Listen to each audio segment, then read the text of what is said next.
I mean, listen, we talking about practice. Not a game, not a game, not a game.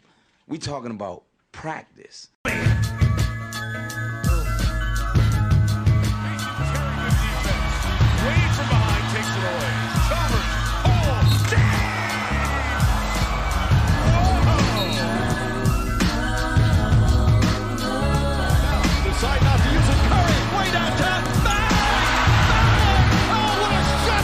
They'll never take me alive. I'm getting high with my 4-5 cocked on these suckers, time to die. Salve, salve, manos e minas, tranquilidade, quem tá falando aqui é o Rankal, certo? ADM da MDS Lakers.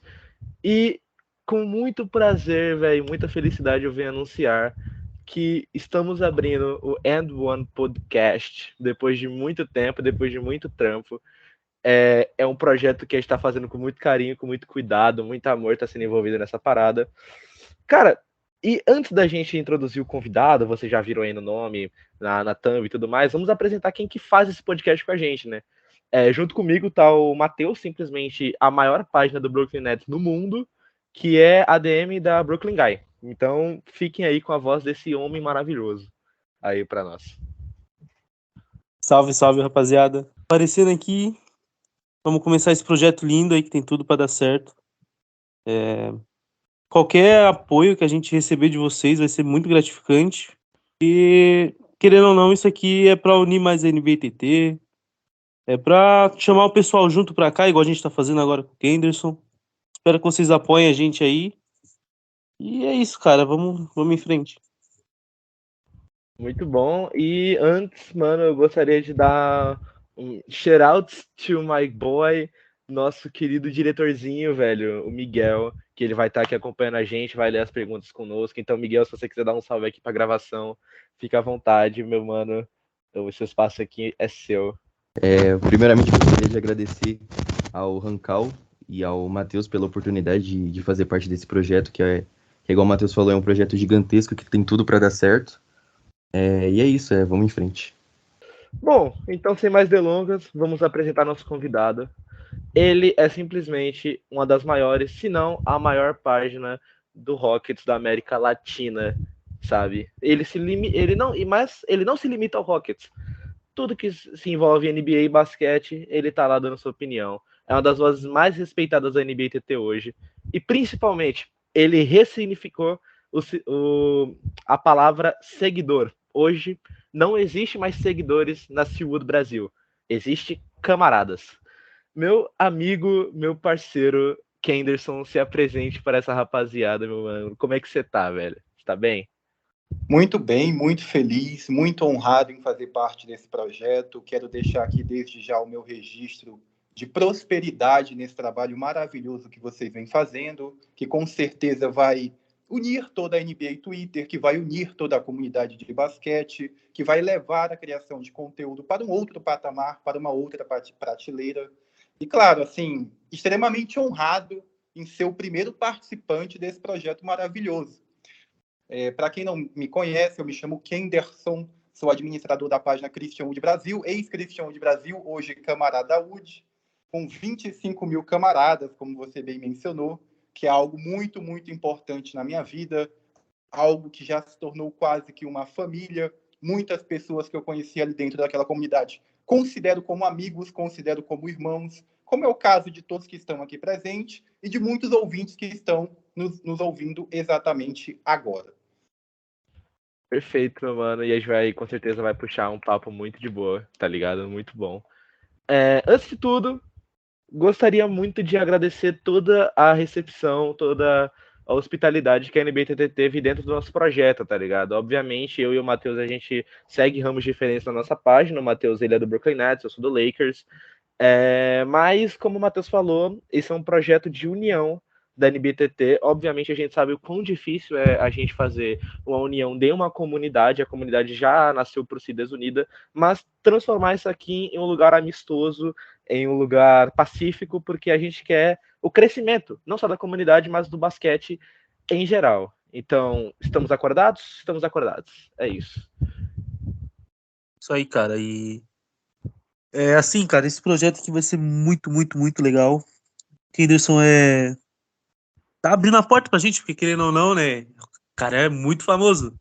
Todo mundo pediu, quando a gente postou que a gente abriu o podcast, só tinha Woody. É Então a gente verdade. trouxe o cara foi aclamado pelo povo. E agora ele tá aí com a gente. E em breve vem mais gente legal aí também. E Não, isso aí. esperem novidades. É isso. Mas, e aí, meu mano Woody, como é que você tá, velho? Como é que vai a vida? Como é que tá essa fase aí agora, sem NBA, só alguns campeonatos europeus rolando aí, mas a Free Agents comendo solta. Como é que você tá, meu velho? Essa é a pergunta inicial. Bom, nesse exato momento são exatamente 14 horas e 48 minutos de um sábado, 1º de julho de 2023, e eu me encontro aflito. Assim, já havia confessado isso anteriormente, em off, mas eu estou aflito pela off-season, de forma geral. Eu estou sonhando desde ontem e tive dificuldade de dormir querendo um Brook Lopes no Houston Rockets. Mas, no mais, eu tô bem, tô feliz, a vida está caminhando bem, conseguindo conciliar tudo, trabalho, conseguindo conciliar estudo, conseguindo conciliar o que eu também hoje já considero como um trabalho, a gente pode até falar mais sobre isso depois, que é a minha página, que na realidade nasceu como um hobby, que na realidade ela prospera como sendo um grande amor na minha vida, mas que também se tornou inevitavelmente um trabalho. E assim, no mais, estou muito bem, estou muito feliz, muito contente pelo clamor do povo, pelo clamor do público, me querendo como primeiro convidado. Fico extremamente honrado, não consigo colocar em palavras. E fazer parte disso, para mim, é tudo muito maravilhoso. E o senhor, como é que está? Como é que está com o nosso querido Rob Pelinka, que veio fazer uma certa magia com o nosso querido Los Angeles Lakers? Pô, não tem jeito. Eu acho que assim, entre nós três, né? Que o Miguel ele também é torcedor do Lakers, então entre nós quatro, o Lakers foi o time que mais movimentou, né? O Nets ele deu o Joe Harris. E. Opa, calma. Acabou de sair a renovação do D'Angelo Russell. Por quanto? Durante a gravação. São 37 milhões por 2 anos. Um bom contrato. Bom contrato. Bom contrato. Mas, inclusive, o D'Angelo Russell, na minha opinião, ele fez uma pós-temporada e uma temporada ok pelos Lakers e foi mal no momento crucial, mas eu considero ele um bom jogador. Sim.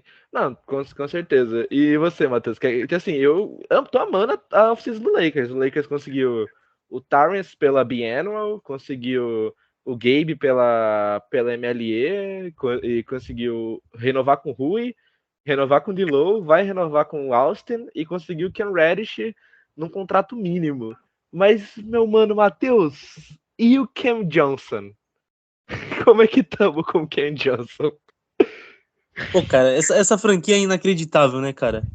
Meu, cara, que overpay horrível. É assim, se dependesse da torcida que tem cérebro, né, que são os fora dos Estados Unidos, nós trocava todo mundo e ia pra um rebuild. Mas não, cara, os caras não desistem, não largam o osso. Na mente do Cian Marks, a gente vai pros playoffs, vai ganhar uma série lá com o Michael Bridges e com o Cam Johnson, cara. É triste. Mas é a vida, né? Fazer o quê? Spencer DeWind. Estamos destinados à mediocridade. E é isso. A gente vai ser mid, assim, vamos pro play-in. E é a vida. Acho que fazendo um gancho, até porque acredito que o futuro do Brooklyn Nets e do Houston Rockets são entrelaçados, querendo ou não.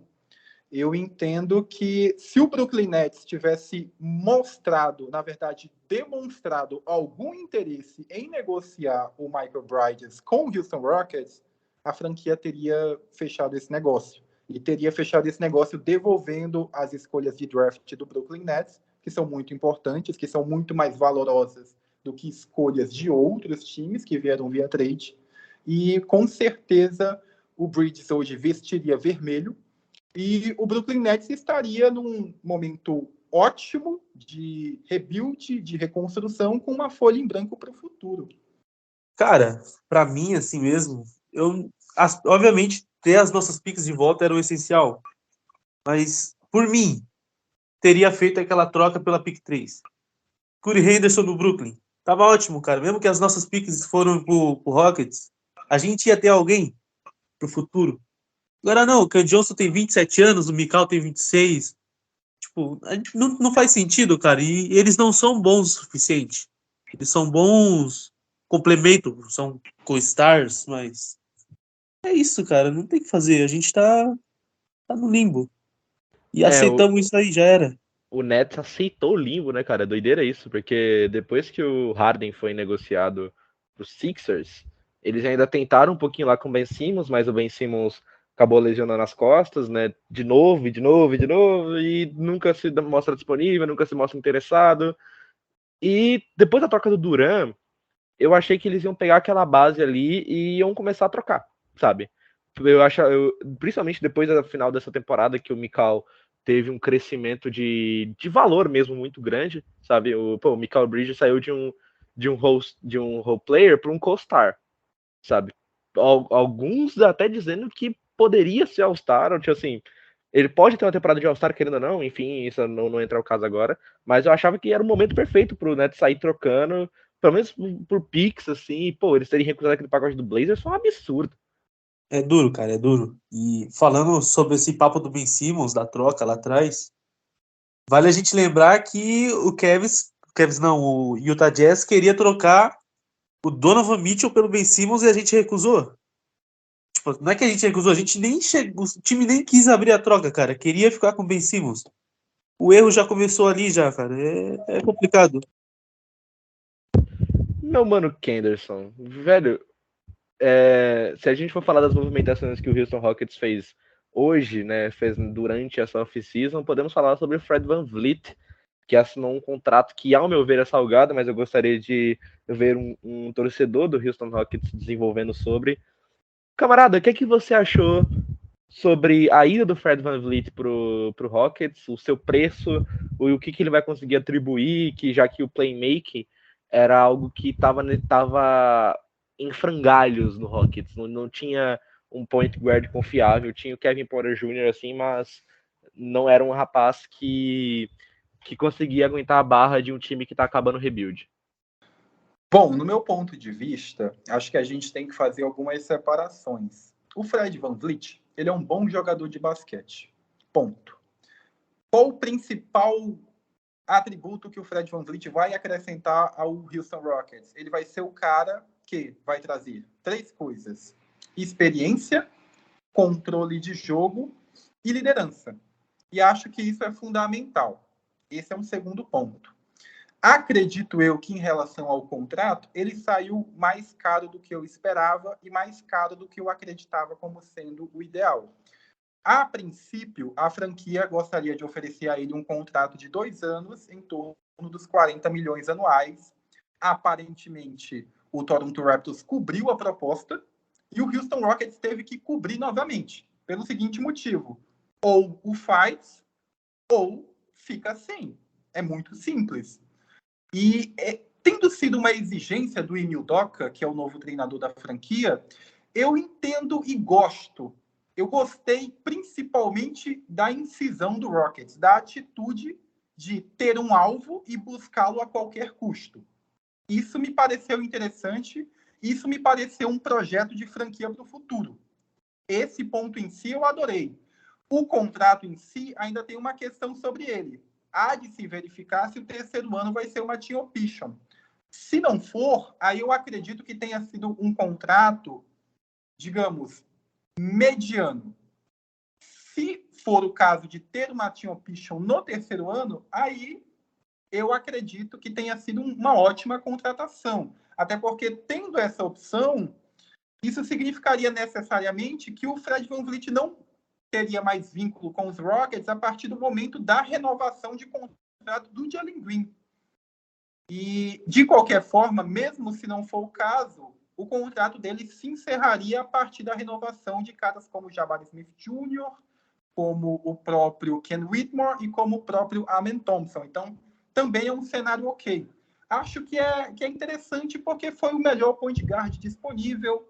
O time precisava de uma liderança mais experiente, precisava de alguém que vá controlar a bola. O Fred VanVleet é um cara que tem médias de 7 assistências por jogo com apenas 2 turnovers, e ele faz isso sem ser o passador e manipulador primário do Toronto Raptors. Então é um cara que é competente, é um cara que o Udoka endossou e fez a franquia ir atrás. E, no mais, eu gostei muito da contratação. Acho que ficou um pouquinho caro, mas a gente há de se verificar algumas situações ainda. Só que eu acredito fielmente que o VanVleet vai ser o cara que vai segurar as rédeas até o Jalen Green atingir um novo patamar de evolução, até o Jabari Smith atingir um novo patamar, o Ken Whitmore e o Amen Thompson. E falando especificamente sobre o Amen Thompson, eu acho que isso é importante de se ressaltar, porque muitos não sabem disso, mas o Amen Thompson ele tem o pior piso entre as principais escolhas do último draft, apesar de ter um dos tetos mais altos. Então, a evolução do Amen Thompson ela é um pouco mais lenta. Tendo um point guard mais confiável nesse início, eu acho que é um bom início de carreira, uma condição favorável de desenvolvimento do Amen Thompson.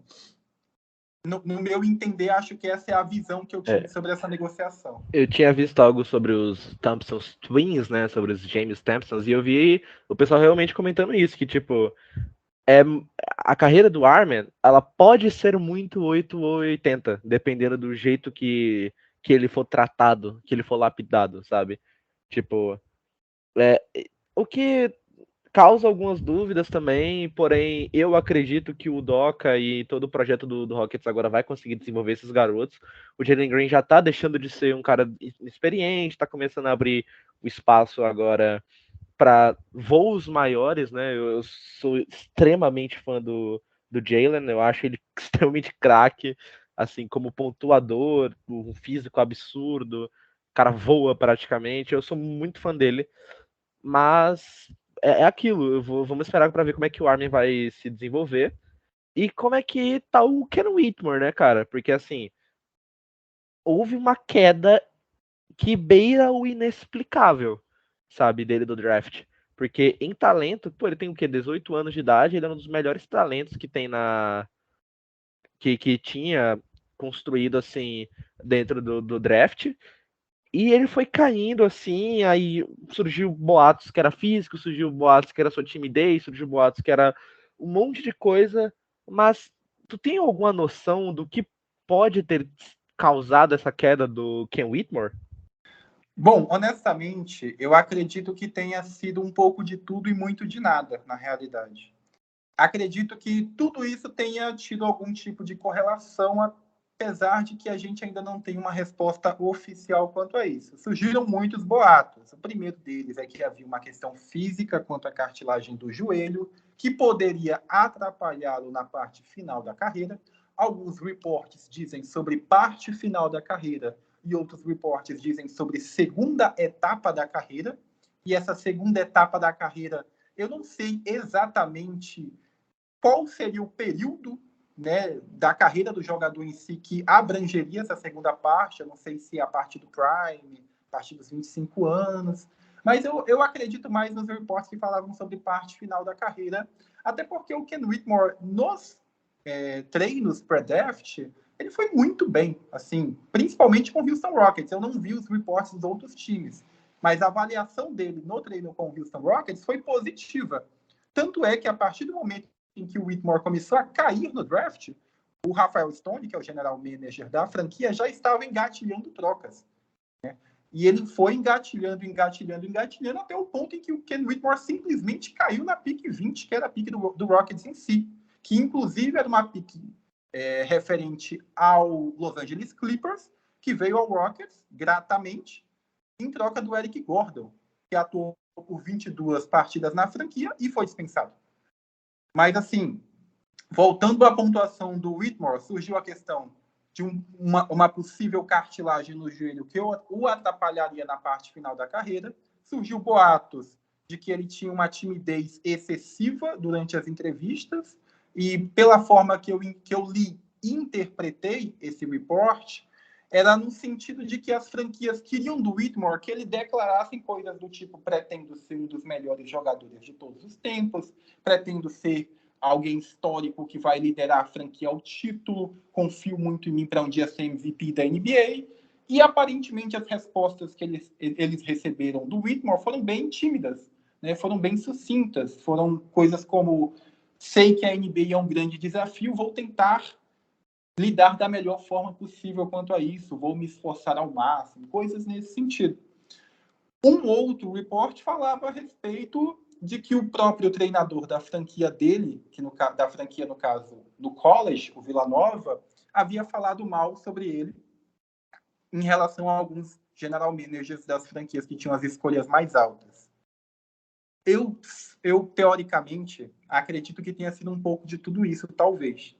Né? Mas acho que, principalmente, a gente tem que destacar o efeito bola de neve que isso causou.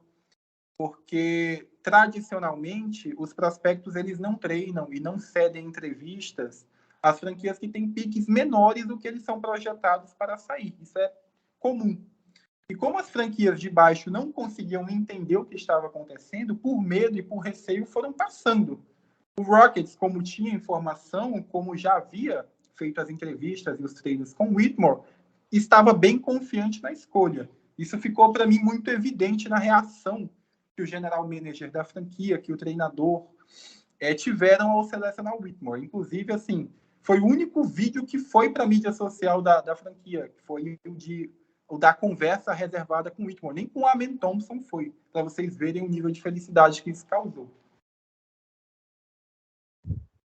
Simplesmente, mano, incrível, assim, porque a gente olhou, né? A gente acompanha os mock drafts. Você fez um mock draft também. A gente pode falar do Ramon, do Igodelas, que tipo são caras que se propuseram a estudar a classe de draft para conseguir fazer uma previsão e ninguém esperava. Três coisas que eu percebi que saiu muito do controle do pessoal foi o Jet Howard indo pro Orlando, né? Ele era cotado para ser um pouco mais para trás, e o Ken Whitmore, né? Porque, pô, a gente olha os vídeos dele em Vila Nova e muito novo, ele já assumindo responsabilidade, ele sendo um pontuador de 3 níveis, sabe, tendo um atleticismo surreal, e aí vem surgindo essas peças desse quebra-cabeça, eles vão se montando aos poucos. Só sei que caiu de graça no colo do Rockets, sabe, caiu tipo bizarramente de graça. Eu também não sei porque o Rockets escolheu o Armin em vez do Ken Whitmore, por exemplo, mas já que deu para escolher os dois, ótimo, sabe? Rockets tem umas boas peças em mãos. De fato, assim, acredito que, inclusive, a principal fraqueza do Ken Whitmore não vai ser uma preocupação dentro desse elenco do Houston Rockets. A principal fraqueza do Whitmore, teoricamente, é a baixa qualidade que ele tem como passador. Acho que a gente pode citar um exemplo recente na NBA, que seria o Kawhi Leonard. Foi um jogador que entrou na NBA sendo um mau passador e se tornou um bom passador. Na própria história do Houston Rockets, o Hakeem Olajuwon é um caso de alguém que entrou na NBA sendo um mau passador e durante a carreira se tornou um bom passador. O Whitmore não vai ter essa preocupação porque justamente a franquia já draftou o Amen Thompson. E existem discussões quanto a isso, mas ele é ou o melhor ou o segundo melhor playmaker da classe. Mas para mim, em qualidade e habilidade de passe, ele é incomparável. E assim, o Whitmore é para mim também o melhor jogador de 1v1 dessa classe. Porque ele tem uma capacidade de jogar em isolation que é irreal. Um poder de infiltração e um poder de sobrejugar através da capacidade física que não tem precedentes. Então, assim, é um elenco que por si só não só é muito bom, não só tem muito talento acumulado, como também se encaixa perfeitamente. Tem um playmaker, tem um jogador que tem um nível de shot creation que é muito grande, como o Jalen Green, tem um jogador que é ótimo no post-up como passador, né, seguindo a tendência do pivô moderno, que é o Alperen Sengun. Tem um jogador excelente em 1v1, um total killer, que é o Ken Whitmore, e tem um two-way wing ótimo, que atua dos dois lados da quadra, que é intenso, que é o Tari Eason, que acredito eu que será aquele que vai dividir junto com o Jabari Smith e o Ken Whitmore as alas do time. Tô entendendo, cara. Ou seja, vamos resumir um pouquinho. Ele é o famoso peladeiro do bem. Peraí, pô. O cara chama de peladeiro. O cara é um peladeiro, pô. O bicho não defende, não passa a bola, só faz um V1, é peladeiro. Ken Whitmore, o novo Jordan Clarkson, vazou? O novo Jordan Clarkson, cara. Não é, gente. O Whitmore, ele é um bom defensor 1v1. É aquele defensor que a gente chama no basquete de point of attack, né? Ponto de ataque. Ele é bom defendendo esse tipo de situação. Ele ainda não é bem instruído quanto à defesa off-ball, mas acredito que ele tenha todos os arsenais, né, defensivos necessários para se tornar um defensor sólido, até porque ele é extremamente atlético. E acredito que essa evolução vai chegar com o tempo. E a gente sabe que a off-season ainda não acabou, né? Temos aqui ainda temos algumas peças aí que estão para ser negociadas, né? O Reeves, que é restrito, mas está aí. A gente não sabe até quanto o Lakers está disposto a cobrir. E o Brook Lopes, cara, que foi muito vinculado ao Rockets, né? Ei, calma aí um pouquinho. Falta o Opa. principal. Dillon Brooks. Só para não deixar Dillon passar. Brooks cara, é ótimo. É o meu querido. Eu quero a opinião do Matheus sobre o Dillon Brooks. A minha opinião? Cara, a minha opinião é que o Dillon Brooks é muito foda. E eu aprendi a respeitar. Eu acho que, cara, ele vai agregar muito a qualquer time que o bicho for, cara. Ele defende, óbvio, ele só tem que aprender a calar a boca um pouco, né? Porque, obviamente, deu ruim. O cara perdeu, saiu do time porque ele fala merda. Mas, cara, ele agrega muito, louco. Se ele for pro time do Rockets aí, cara, é doideira, doideira. Doideira mesmo. Eu espero que não aconteça. Assim, o cenário pro Dillon Brooks e pro Brook Lopes no Houston Rockets seria provavelmente o Houston Rockets oferecer o que há de restante cap space ao Brook Lopes e ir para uma troca junto ao Dillon Brooks, envolvendo, para liberar o cap space, no caso, né? Envolvendo o KJ Martin. Muito possivelmente seria isso. Na verdade, o que a franquia está tentando fazer. Acredito que, neste momento, inclusive, a franquia esteja em reunião com o Dillon Brooks. Segundo os relatórios, seria isso. Mas o alvo primário é esses 25 milhões totais por ano ao Brook Lopes, o que seria maravilhoso. Ia ser muito bom, cara, porque o carinha que vocês têm lá, cara, eu até esqueci o nome do bicho. Aquele pivôzinho lá. Mano, esse daí é o Jokic da Shopee, né? O bicho não defende nada, cara. Vocês precisam de um pivô decente. Com todo respeito, cara. Eu respeito muito vocês que cobrem o Houston Rockets, que vocês, cara, vocês dão a vida pra defender os seus Hooks, seus caras novatos. Mas o Sengun é muito ruim, cara, com todo respeito. Nossa, eu não acho, mano. O Brook Lopes vai ser a salvação da franquia. Pior que eu acho que, assim, eu acho que o Sengun, ele tem uma curva de evolução que ela é muito interessante. A gente tem que se atentar a algumas coisas quando a gente fala sobre prospectos, porque, às vezes, eles podem acabar virando o jogo de uma forma inesperada. O Jabari Smith Jr., por exemplo, eu vou chegar no Alperen Sengun, mas eu vou começar no Jabari Smith Jr. O Jabari Smith Jr., ele era a minha prioridade para o Houston Rockets no draft de 2022. E eu vou dizer o motivo. Ele é um jogador que eu vejo ele no futuro como sendo extremamente sólido. No pior dos cenários, ele é um starter na NBA. Ele é um jogador que me mostrou uma capacidade de defender de forma versátil, mas também tem uma ótima mecânica de arremesso, tem uma certa capacidade de evoluir infiltrando, pontuando próxima cesta. Um jogador sólido, um jogador titular em um time campeão de NBA. Assim eu vi o Jabari Smith Jr. no piso, no futuro. Nunca vi ele como uma super estrela. Via isso no Paulo Banchero e no Chet Holmgren. No Jabari Smith Jr., não. No entanto, tinha um cenário sobre o Jabari Smith que me deixava intrigado. E esse cenário, na verdade, ele é mais possível do que eu acreditava que ele era antes dele se tornar um jogador do Houston Rockets. O cenário em que o Jabari Smith Jr. evolui fisicamente num viés um pouco Giannis Antetokounmpo. O que me surpreendeu foi que no primeiro jogo contra o Giannis Antetokounmpo, a declaração do Jabari Smith Jr. foi no sentido de que sonho em um dia ter essa condição física. E isso me deixou muito, muito, muito mais intrigado ainda. Porque se ele se torna um jogador fisicamente forte, capaz de infiltrar, com uma mecânica de arremesso bonita, e com o poder de sobrejugar o defensor através da sua condição física, ele se torna incrível. Absolutamente incrível. E acredito que até único na história da NBA. Não sei se existia um jogador de 2,13 ou 11 metros de altura, no caso 11 metros descalço e 13 metros calçados, na história da NBA que tivesse uma qualidade de arremesso e que fosse capaz de defender todas as 5 posições. Então o Jabari Smith Jr., ele me intriga. O Alperen Sengun, idem. Porque, assim, o Alperen Sengun, isso é válido ressaltar, ele chegou na NBA sendo considerado um pivô de baixa estatura. Ele chegou com 2,08 metros, com uma envergadura mediana. Na temporada passada, ele atingiu 2,10 metros. Durante essa off-season, surgiu um rumor, né, um amigo próximo e o treinador do Alperen Sengun afirmaram que ele está com 2,13 metros. E aí é que está a questão. O Alperen Sengun é um pouco franzino ainda, fisicamente falando. Salvo engano, ele tem, acho que 110 quilos, algo nesse sentido. Quando o Alperen Sengun atingir um nível maior de massa corporal, se tornar mais forte, eu acredito que ele se torna um jogador, assim, singular. Eu tenho essa esperança, porque, poxa, não é normal, gente, você olhar para o Alperen Sengun jogar e ele ter essa capacidade de finalização no post-up.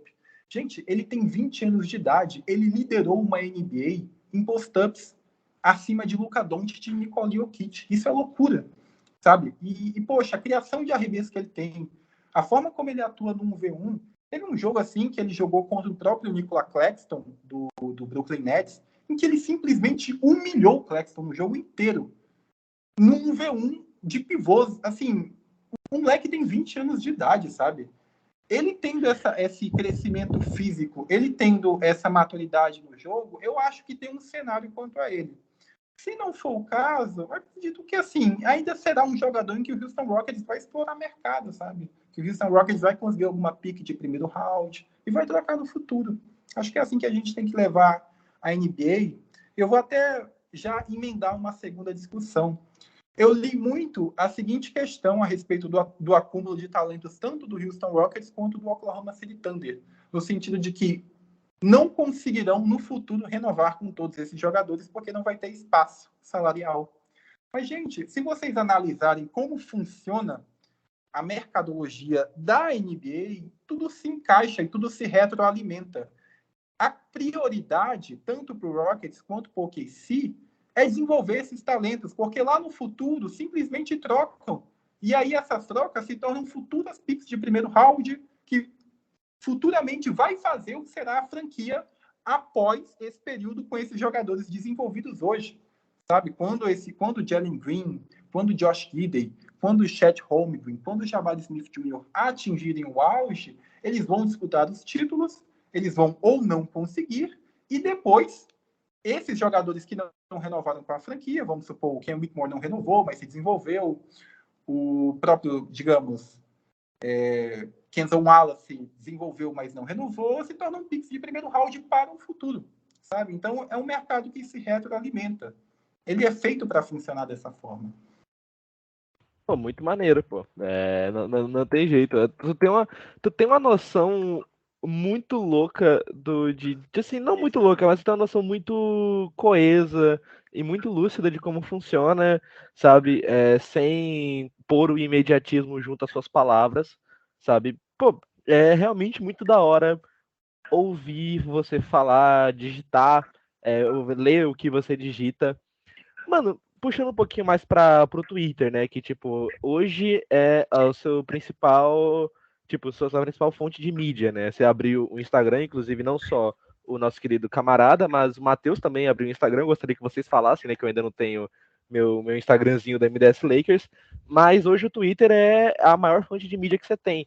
E incrível que tudo que você fala, ele tem ele reverbera muito bem, sabe? Tu tem mais ou menos uma noção de como é que surgiu esse respeito, tipo, do que você fala? Ou quando é que a galera começou a olhar com notoriedade, tipo, de você, olha, o camarada Woody falou tal coisa, pô, de se levar em consideração, pá, porque a galera, ela não só respeita muito o que você fala, mas respeita você, sabe? Tipo, é algo muito maneiro esse respeito mútuo que você criou. Tipo, o que você... Como é que você olha assim esse crescimento, esse crescimento dentro do Twitter, de você ver como é que foi construído tudo, pá, e também da educação que tem a sua base, tá ligado? Toda a página tem uma base e, mano, e como é que foi construída a educação da sua? Bom, eu acho que é muito amplo e, para ser sincero, isso é uma questão que eu me pergunto muito. Assim, se eu for falar o que é a minha página, para mim, eu considero ela como, sabe, os meus devaneios sobre basquete, de modo geral. Eu vou dar um adendo aqui. Tem um post que eu quero fazer desde o começo do ano, mas eu ainda não cheguei a uma conclusão final da minha opinião sobre aquele assunto. E até hoje, eu todos os dias tiro um momento do meu dia para pensar sobre isso, para tentar concluir esse post. Talvez ele pegue 100 likes, talvez pegue 50, ou talvez pegue 1000, mas é algo que eu pessoalmente quero fazer. É um post indicando os maiores auges da história da NBA. E até hoje eu ainda não consegui fazer ele. Toda vez que eu chego a partir do 12º, eu não consigo estabelecer um critério. E eu fico travado nisso. E assim, são basicamente os meus devaneios sobre basquete. Assim que eu encaro a minha página. E quem quiser acompanhar os devaneios do camarada Woody a respeito de basquete, está ali todos os dias, me ofertando carinho, me ofertando companheirismo, me ofertando algo que se tornou muito especial na minha vida. Porque o basquete, ele na realidade é um grande hobby, o basquete ele é um grande amor, o basquete é algo que eu gosto de estudar, é algo que eu gosto de quebrar a cabeça para entender, é algo que eu gosto de tentar ver ele além do que está ali de forma explícita, mas entender ele nas entrelinhas. E eu acho que, na verdade, isso é uma questão própria na minha vida, talvez seja um pouco do meu traço de personalidade, porque eu também faço isso com basquete, mas faço com One Piece, que é uma obra japonesa que considero como a obra e a história da minha vida, sabe? E tentar entender mais a fundo é algo que me causa um fascínio gigantesco, porque o camarada Woody, ele é o Kenderson acima de tudo. O Kenderson, ele é servidor público, trabalha no Tribunal de Justiça do Estado do Pará, na 2ª Vara Criminal, que trata de crimes hediondos e coisas pesadíssimas durante o dia. Coisas que me fazem chegar em casa completamente arrasado. Me faz ver todos os dias o que há de pior na sociedade. Acredito que o caso mais simples que eu lide ali no dia a dia seja uma agressão contra a mulher. O mais simples, o mais, entre aspas, tranquilo. Então, quando eu chego em casa, eu chego mentalmente abalado, para ser sincero. E o Twitter e a minha página de basquete, ela se tornou o meu refúgio, o lugar onde eu me divirto, o lugar onde eu falo sobre aquilo que eu amo, o lugar onde eu distraio a minha mente, o lugar onde eu curo a depressão, a ansiedade, o lugar onde eu considero como sendo o meu porto seguro. Então, eu coloco muito amor nisso que eu faço, sabe? E eu acho que isso, de certa forma, de algum modo, reverberou pela comunidade. De algum modo, tocou alguém, mesmo que essa pessoa não entenda por que aquela página a tocou de alguma forma, entende? E eu faço cada tweet com uma, sabe, com uma dedicação exímia, com uma dedicação única, com um empenho excepcional. Eu faço aquilo tentando entregar a melhor visão possível, tentando mostrar um outro lado da moeda, tentando dizer que nem tudo é um preto no branco, tentando trazer uma visão que talvez ninguém tenha trazido ainda, ou tentando abordar de um jeito que seja mais simpático. Porque, poxa, quando você vai falar da franquia de outra pessoa, é como se você estivesse falando do amor de outra pessoa também. E a minha página ela não fala só sobre o Houston Rockets. Muitos e muitos torcedores amam a sua franquia e, na realidade, com ela tem uma relação, como se fosse uma relação afetiva. Então, imagina você falar mal da namorada de alguém. E, às vezes, assim, eu entendo da namorada ou do namorado, claro. E, às vezes, assim, eu entendo que falta, de certa forma, na comunidade, um perfil que olhe para o que acontece em outra franquia e tente entender aquilo com os olhos e com o contexto de um torcedor daquela franquia. Entende? Eu acho que o exemplo do Fred VanVleet, ele é ótimo para isso. Porque o Houston Rockets, ele passou, nos últimos anos, com John Wall, em fim de carreira, sendo o armador principal. Depois se tornou Kevin Porter Jr.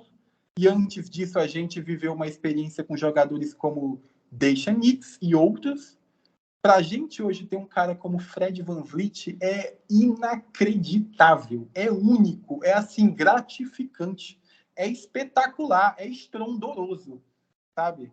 Tem um jogador que vai simplesmente cuidar bem da bola, vai ser uma pessoa responsável, vai ser uma pessoa que vai ser um bom exemplo para os jovens, vai dar o tempo necessário para que eles se desenvolvam e o seu contrato vai terminar quando a renovação desses jovens chegarem. Para o torcedor de Houston, não tem palavras, não tem como descrever o quão gratificante isso é.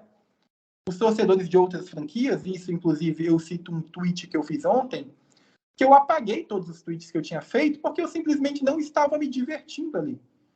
Eu não estava entendendo o ambiente da NBA Twitter como agradável. Falei, gente, apaguei os tweets, parabéns ao Indiana Pacers e ao Los Angeles Lakers, que fizeram uma ótima movimentação durante esse período. Amanhã é um novo dia. Porque se eu for me estressar dentro daquela rede social, ela para mim deixa de fazer sentido. Na vida a gente tem que sempre colocar na balança os porquês e os senões.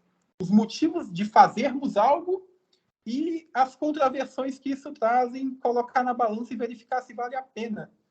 Porque, assim, se eu não levar a comunidade de basquete, no caso a NBA Twitter, como um local onde eu vá me divertir, como um local onde para mim será leve, como um local onde eu vá conseguir compartilhar aquilo que eu amo com outras pessoas, deixa de fazer sentido, sabe? E é um local onde eu aprendo principalmente aquilo que eu mais gosto, aquilo que eu mais amo, que é o basquete, que eu interajo com outras pessoas sobre aquilo que eu mais gosto, aquilo que eu mais amo, que é o basquete. Desde muito jovem eu sempre fui assim. Por exemplo, sempre fui alguém apaixonado por histórias japonesas, animes, Naruto, One Piece, Bleach, entre outros. Quando eu era jovem, 12 anos de idade, eu passava o dia discutindo em fóruns na internet sobre qual personagem era mais forte, qual foi o melhor arco, o que está acontecendo, análise sobre o último capítulo e coisas do tipo, sabe? Acho que essa interação é muito legal. Na vida, existem duas coisas que, quando a gente não partilha, elas deixam de existir, que é o afeto e o conhecimento. Quando você não compartilha isso, se perde totalmente numa escuridão. E eu queria puxar um fio sobre esse assunto do Twitter. E muita gente não entende hoje, porque isso acaba sendo um trabalho pra gente.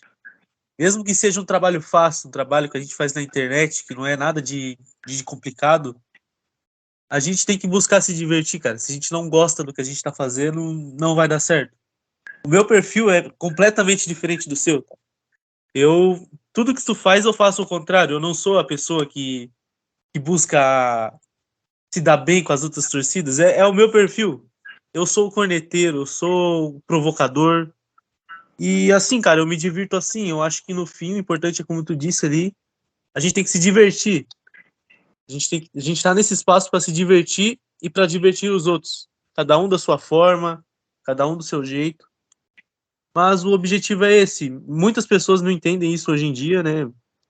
A gente recebe muito xingamento, apesar de... Lógico, a gente recebe muito elogio também.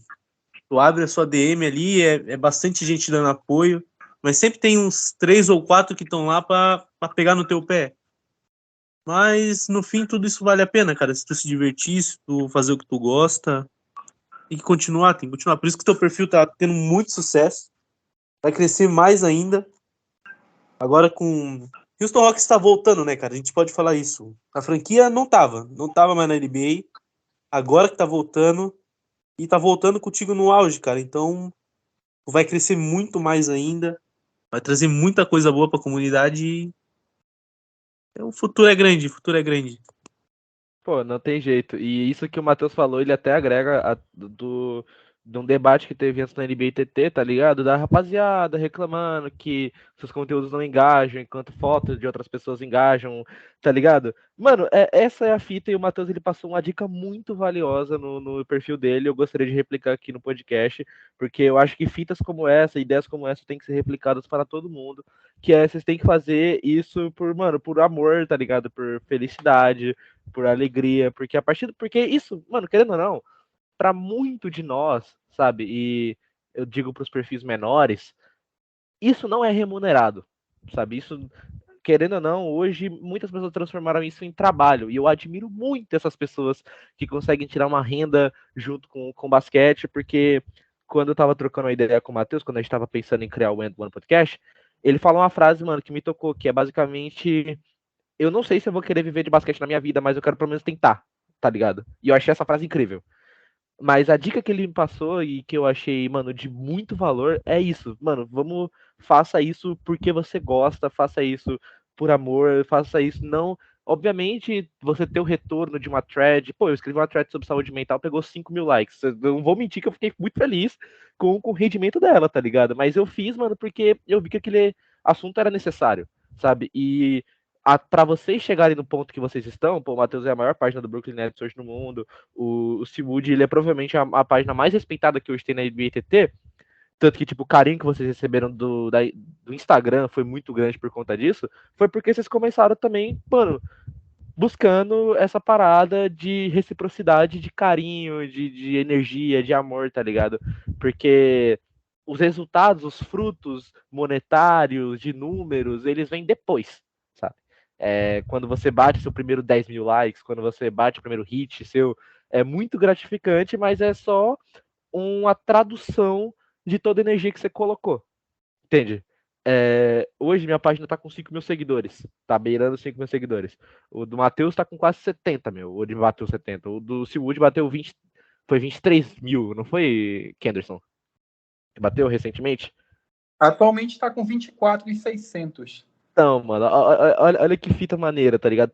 Estamos em níveis de bagulho, em níveis de seguidores diferentes, mas a gente tá tudo pelo mesmo propósito. E querendo ou não, apesar de termos vieses diferentes, queremos o mesmo ponto, sabe? Estamos no mesmo objetivo. E eu não vejo nenhum problema a gente ter vieses diferentes, da página do Matheus ser diferente da página do Kenderson, que ser diferente da minha página, mas contanto que a gente tenha um objetivo focal de melhorar a comunidade, fazer com que a galera que tá entrando agora entenda isso, que tudo que a gente vai buscar agora, mano, é por retorno de se divertir. E obviamente que essa sua diversão não fira o direito de outra pessoa, tá ligado? Obviamente zoar é muito bacana, mas a partir do momento que que a outra pessoa se ofende com essa parada, é a hora de você repensar. E acredito que nós três aqui temos bastante cuidado com isso. Mas, mano, muito valiosa a dica que vocês dois passaram e acho que é algo que tem que ser repassado para geral aqui. E é um papo muito bom falar sobre Twitter aqui, porque são dois caras assim que, pô, tem uma grande voz no Twitter, que é você e o Matheus, tá ligado? De fato, e assim, eu acho que o meu perfil em si, ele tem um contexto adicional. Quando eu criei o Christian Wood Brasil, que hoje é o Camarada Wood, eu estava num contexto em que eu não tinha nenhuma rede social. Eu vivi, acho que 2 anos da minha vida sem rede social nenhuma, até mesmo sem WhatsApp, porque eu vinha estudando muito, tanto para o concurso que eu sonhava, quanto para passar na faculdade em si. Quando eu atingi esses objetivos, eu criei o Twitter como uma visão de que eu vou me divertir um pouco aqui, de que agora eu já tenho uma certa liberdade. Mas a realidade é que eu me acostumei tanto a não ter rede social que até hoje eu não tenho Instagram, por exemplo. E assim, hoje eu vejo, de fato, o Twitter ele se tornou, de certa forma, um trabalho para mim. Mas é algo que, antes de tudo, eu sempre fiz da mesmíssima forma. Se você olhar os meus tweets de 2021, eles são muito parecidos com os tweets que eu faço em 2023. Talvez hoje, os de 2023, de fato, tenham uma maior repercussão, mas eles não mudam em nada, em essência, forma, conteúdo, o que eu já escrevia em 2021. Sobre esse assunto relacionado à questão da criação de conteúdo, eu particularmente tenho uma seguinte visão sobre isso. A trade que eu mais gostei de escrever, que eu mais me dediquei a escrever na história da minha página, ela pegou 70 likes. Para mim, na época, era algo assim, surreal. Mas hoje, comparado aos números que a gente consegue atingir, é bem, bem, bem inferior. Então, o grande segredo sobre tudo isso é fazer com amor, sabe? as pessoas elas brincam comigo, a comunidade em si, que eu programo os meus tweets. Se você reparar, os meus tweets, eles geralmente são lançados em horários cravados, tipo 9 horas, 10 horas, 11 horas, porque eles são programados. Eu os faço de madrugada, que é quando eu tenho tempo. Quando eu chego do trabalho, eu interajo um pouco com o pessoal, tento dar uma atenção para o meu público, estou muito focado na criação de conteúdo na outra página em si, e vamos seguindo. Mano, muito maneiro isso, tá Bateu uma ligado? hora. É muito maneiro. Você, mano, é isso, sabe? E eu gosto muito desse tal pioneirismo, sabe? Que temos. Eu queria puxar uma linha nesse assunto. Eu acho que hoje o Kenderson, ele tem a página que é mais exemplo ali da nossa comunidade. Porque, como ele já falou, é um cara que busca sempre se dar bem com todo mundo, que faz uma thread, que faz uma análise. Eu acho que isso é o que a NBTT precisa. Tipo, eu sou totalmente o contrário. Eu não queria ser do jeito que eu sou, eu queria ser como o Kenderson é hoje. Tipo, um perfil sério, que se diverte, mas que se diverte falando coisa séria e trabalha sério mesmo. Acho que hoje é o maior exemplo. Para as páginas novas, cara, tem que ir na do Ciúde, porque é o certo, cara, é o certo. Acho que o sucesso não é à toa. Hoje, para mim, é a maior página. Maior não, né? Maior é questão de número, mas a melhor é a melhor. Não tem como comparar. É a do Ciúde. É o exemplo da NBA TT hoje. E é o cara que vai mudar. Acho que ele vai mudar um pouquinho a história recente da comunidade. Pô, e é isso, Eu a fico muito comunidade. grato, assim, deixa eu só fazer um adendo. Claro. Nesse ponto específico que o Matheus falou, assim, fico muito honrado em receber essas palavras, vindo principalmente de você, que, assim, eu tenho uma consideração ímpar, ponto. No entanto, eu acredito que todos nós somos, todos aqui presentes e todos os nossos ouvintes, somos aqueles que são como o sal dessa comunidade. Nós somos aqueles que temperam, aqueles que dão o sabor, aqueles que tornam aquele lugar bom e agradável. Todos têm um papel fundamental. Então, assim, há para todos os tipos de gosto. Há a página que vai fazer um tipo de análise, que vai falar de uma forma mais aprofundada, mas que ainda assim vai ter um tom divertido, ainda assim vai ter um tom de trazer um meme, de chamar o pessoal de camarada, de falar sobre coisas da vida, de falar sobre relações amorosas, sobre trabalho, criticar o capitalismo e falar de basquete. Mas também há aquela página que vai trazer humor, que vai trazer a corneta, que vai trazer aquela emoção à flor da pele, que vai trazer aquele kkkkkk muito sincero quando aconteceu alguma coisa no exato minuto em que acontece. Mas também vai ter aquela página que vai falar sobre saúde mental, vai ter aquela página que vai falar sobre as questões LGBTs e questões culturais que atingem e que fazem parte da história do basquete. E aqui eu já dei exemplos de pessoas que estão nessa chamada. Mas quando a gente vai além disso, tem aquela página como o Coast to Coast Brasil, que incentiva e que apoia o crescimento de pequenos criadores de conteúdo, como foi o meu caso, porque ele foi muito, muito, muito importante para o meu crescimento.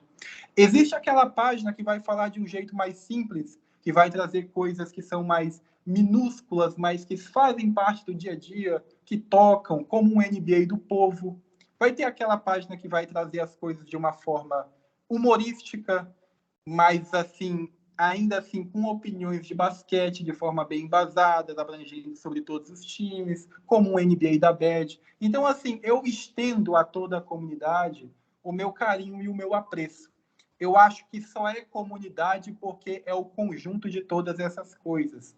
E o conjunto de todas essas coisas faz aquele lugar, se utilizado da maneira correta, um ambiente maravilhoso. Todos são igualmente importantes de um jeito único. Simplesmente incrível, tá ligado? Fiquem aí, tá ligado?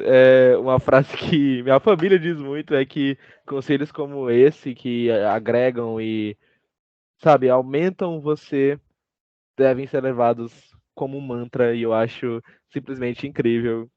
E, camarada, surgiu uma dúvida agora, mas um pouco fora desse assunto, um pouco dentro também. Chamar as outras pessoas de camarada, ela vem muito dos comunistas, né? Da rapaziada, principalmente dos considerados marxistas. Você faz parte desse viés ou como é que surgiu isso?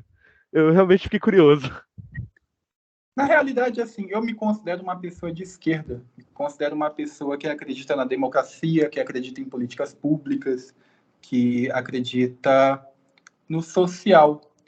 Eu acho que me autodenominar comunista seria um pouco demais para as crenças pessoais que eu tenho sobre o que é a política no Brasil.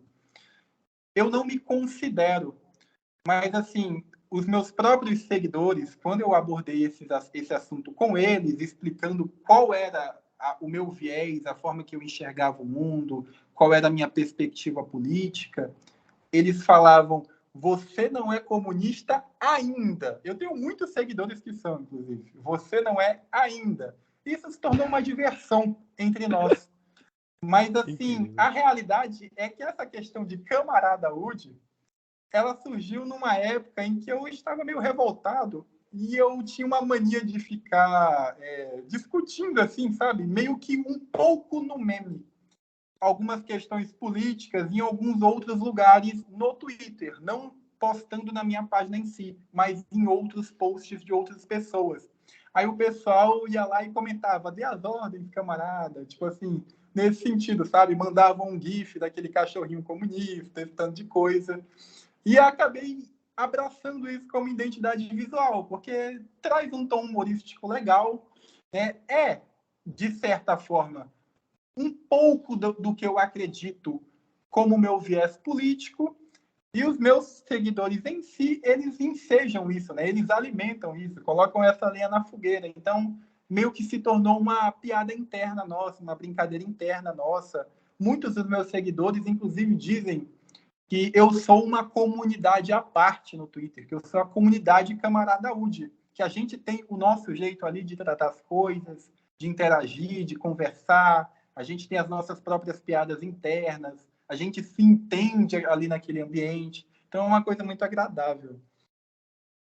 Simplesmente, mano, perfeito. Mas a galera pega muito no teu pé, porque, tipo, por exemplo, eu não me considero ainda um camaradinha comunista, mas eu tô em formação ainda de estudo, é algo complicado, é algo complexo, enfim. Mas o pessoal pega no teu pé por, tipo, consumir um produto estadunidense e se autodenominar camarada. Eu sei que não tem correlação com isso, mas por esse assunto ter tantos espantalhos, o pessoal vai achar isso. E antes de você responder, o Patrick Beverley foi pro 76ers e o Brook Lopes renovou com o Bucks. Gente, acabou o podcast. Acabou o sonho, acabou o sonho. Acabou o sonho. O Brook Lopes, valor de 48 milhões por 2 anos, e o Patrick Beverley foi one deal year, então foi por mínimo, o Pat. Nossa, cara, eu tô arrasado. Mas, Ei, ok. nesse exato momento, eu estou postando a foto do elenco do Houston Rockets que vocês previam. Só para dar aquela Wembanyama e Harden? Hã? Wembanyama e Harden? Ô, cara, vou meter o rosto do Brook Lopes ali, cara. Vocês vão amar agora. Cara. Poxa, então você que está ouvindo esse podcast agora e viu essa foto, saiba que ela foi criada por esta mente, certo? Meu Deus do céu. É sério? Vocês estão falando sério? Sim, cara. Ah, não, cara. Estão falando bait, sério. Né? Não é possível. Não é fake. 48 milhões, 2 anos, cara. Já era o sonho, acabou. 2 anos. Pô, caríssimo. Bem-vindo ao Houston Rockets, Dillon Brooks. Dillon Brooks do Houston Rockets. Meu Deus, eu não consegui dormir ontem. Eu falei o seguinte, quando o relógio... vou confessar uma coisa aqui. Eu tenho um amigo, que é o Space City Brasil, que ele é mais psicopata do que eu em relação ao Rockets em si. Ele não dormiu a noite toda ontem. Quando deu umas 3 da manhã, eu falei, eu não aguento mais. Só que eu vou dormir com o celular do meu lado. Se acontecer qualquer coisa, tu me liga. Imediatamente que eu vou acordar. Não aconteceu. Acordei o dia todo aflito aqui. E agora o Brook Lopes, infelizmente, renovou com o Milwaukee Bucks. Acabou o sonho. O Houston Rockets não é mais o campeão da NBA 2023. Comemora, torcedores de outros times. Vai ficar só para 2025. Vamos ter que desenvolver a galera aí. Mas é isso. Ah, não, cara. Ai, tô muito triste, mano. Meu Deus. Cara, eu quero te dar uma dica. Não deseje que te liguem te acordando quando uma troca acontecer. Só falo isso. Ah, eu posso falar Experiência essa própria. história? Posso falar essa história? Não, cara, pelo amor de Deus, esse dia foi o pior dia da minha vida. Pô, assim, temos um grupo, um grupo de tinha o Nylander, que é do Mingau, a galera do Sixers Depre, que, mano, teve a brilhante ideia de ligar pro Matheus quando o Kevin Durant foi trocado. Mano, o Matheus, rapaziada, eu e o Matheus acordamos, o que, 5h30 da manhã pra trabalhar, eu acho. Ligaram pro cara às 3 pra falar que o Kevin Durant foi trocado. O cara acordou a base de ligação. Foi a maior maldade que existiu na face da Terra. Pô. Jamais vi. Pô, o cara acorda cedaço pra trabalhar. E o Kevin Durant foi trocado, paizão. É muito bom. Maldade pura. Cara, eu levei um susto aquele dia, velho. Falei, oxe, por que esses caras estão me ligando, cara? Não parava de ligar. Aí eu fui lá no grupo, abre o Twitter. Nossa, cara, pelo amor de Deus. Eu não voltei a dormir. Meu dia foi uma merda, minha semana foi uma merda. Pra falar a verdade, tá ruim até hoje, né, cara? Porque eu sou uma viúva eterna, não tem como fugir disso. Mas fazer o quê, né? Só não deseje que te liguem, é isso que eu falo. Só recapitulando a pergunta que eu tinha feito. Pô, tudo bem que quando você assume essa parte um pouco mais radical, não, simplesmente fala, mano, abertamente que você é de esquerda, pá. Surge muito juízo de valor em cima disso, né? Principalmente quanto mais radical você vai se tornando, mais juízo de valor vão impondo para cima de você. E você consumir e já te encheram muito o saco por você consumir um produto estadunidense que literalmente foca apenas na retenção de dinheiro e tem um viés de política de esquerda, tipo, ou o pessoal consegue separar as duas coisas e deixar esse juízo de valor para outra hora? Eu acho que tem 2 pontos quanto a isso. O primeiro, no início, isso acontecia de uma forma contínua. Só que eu acredito que o teu público, ele acaba sendo um pouco do teu reflexo enquanto página, enquanto personalidade, enquanto influenciador. Então, assim, quando esse tipo de coisa acontecia, eu acho que é dever do influenciador ou do administrador da página reeducar aquela situação, saber lidar e contornar com aquilo, para que não ocorra mais, para que o próprio público entenda que aquele tipo de coisa não faz parte do ambiente da página, entende?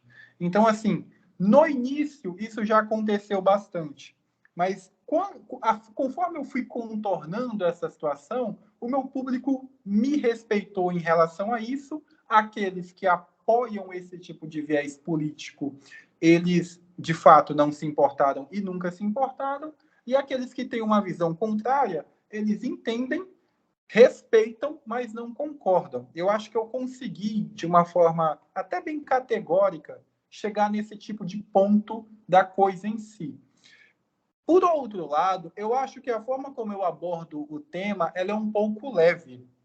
Eu acho que a forma como eu abordo esse tema, ela tem um viés um pouquinho mais descontraído, um pouquinho mais, sabe, saudável, sem tanta incisão. Eu faço isso de uma forma mais humorística, com um toquezinho de meme, dizendo que o capitalismo falhou com uma foto do Christian Wood, coloco uma foto do Christian Wood ao lado de grandes ícones comunistas e coisas do tipo. Então acaba tendo um tom um pouquinho engraçado, sabe?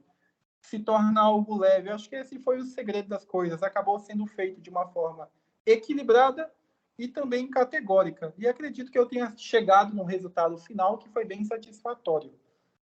Pô, muito massa, não tem jeito, tá ligado? Essa é a fita principal, é o jeito que você consegue abordar tais questões, porque querendo ou não, política hoje se tornou um assunto muito espinhoso, mas você sabendo abordar direitinho, você consegue educar a sua base e, óbvio, você sabe muito bem que educar as bases, educar as massas é o mais importante de tudo. Muito, mano, muito maneiro esse papo, sabe, sobre Twitter. É legal ver visões diferentes de pessoas diferentes sobre o mesmo assunto, obviamente nessa conversão. E só para adendo, no meio da gravação saiu a renovação do D-Lo, que já comentamos, e a renovação do Reeves, né? Que ficou por 14 milhões anuais durante 4 anos.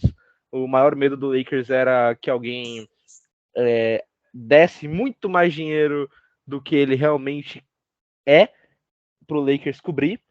E o Lakers conseguiu assinar, mano, off-season assim. Eu queria uma vozinha do Miguel agora. Miguel, 0 a 10, 0 a 1 milhão. Qual é a nota dessa off-season? Pô, pelo Rapidinho. amor de Deus, é 1 Não tem milhão, pô. Eu jeito. tô incrédulo com a off-season perfeita que o Lakers fez. Foi um draft que sanou algumas posições que o Lakers precisava, e essa free agency absurda, absurda. Não tem jeito, mas é isso. É muito fácil ser Los Angeles Lakers. É inacreditável, cara. Não tem o que jeito. falar. Que franquia, cara. Bizarra. Os caras conseguem todo mundo fácil e barato. Incrível, incrível. Muito bom. Pô, e o Reeves, né, que em qualquer redraft, inclusive o redraft que o camarada fez, é um top 10 da classe dele. Mas que num baita redraft, inclusive, que tu fez. Cara, vamos comentar um pouquinho sobre free agents, nosso camarada.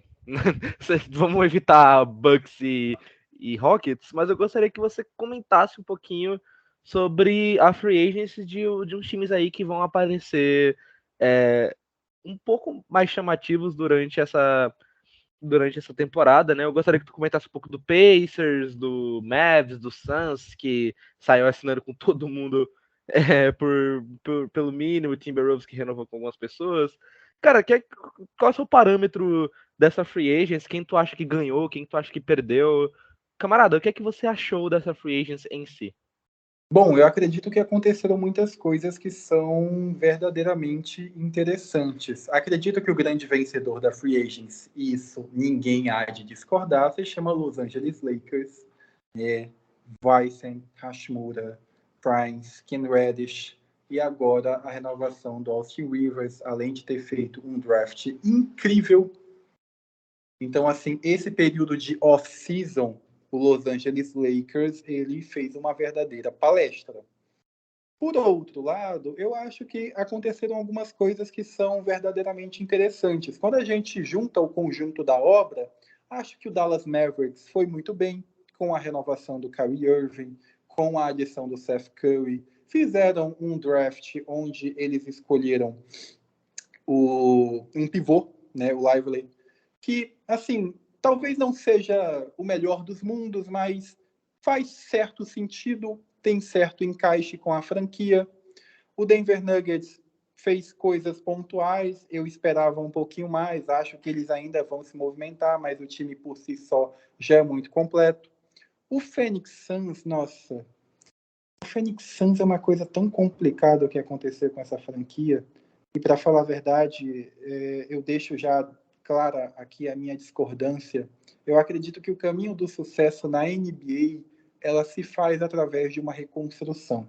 Existem pouquíssimos exemplos na história onde um time fez uma completa loucura e isso foi frutífero a médio e a longo prazo. Existem pouquíssimos exemplos na história.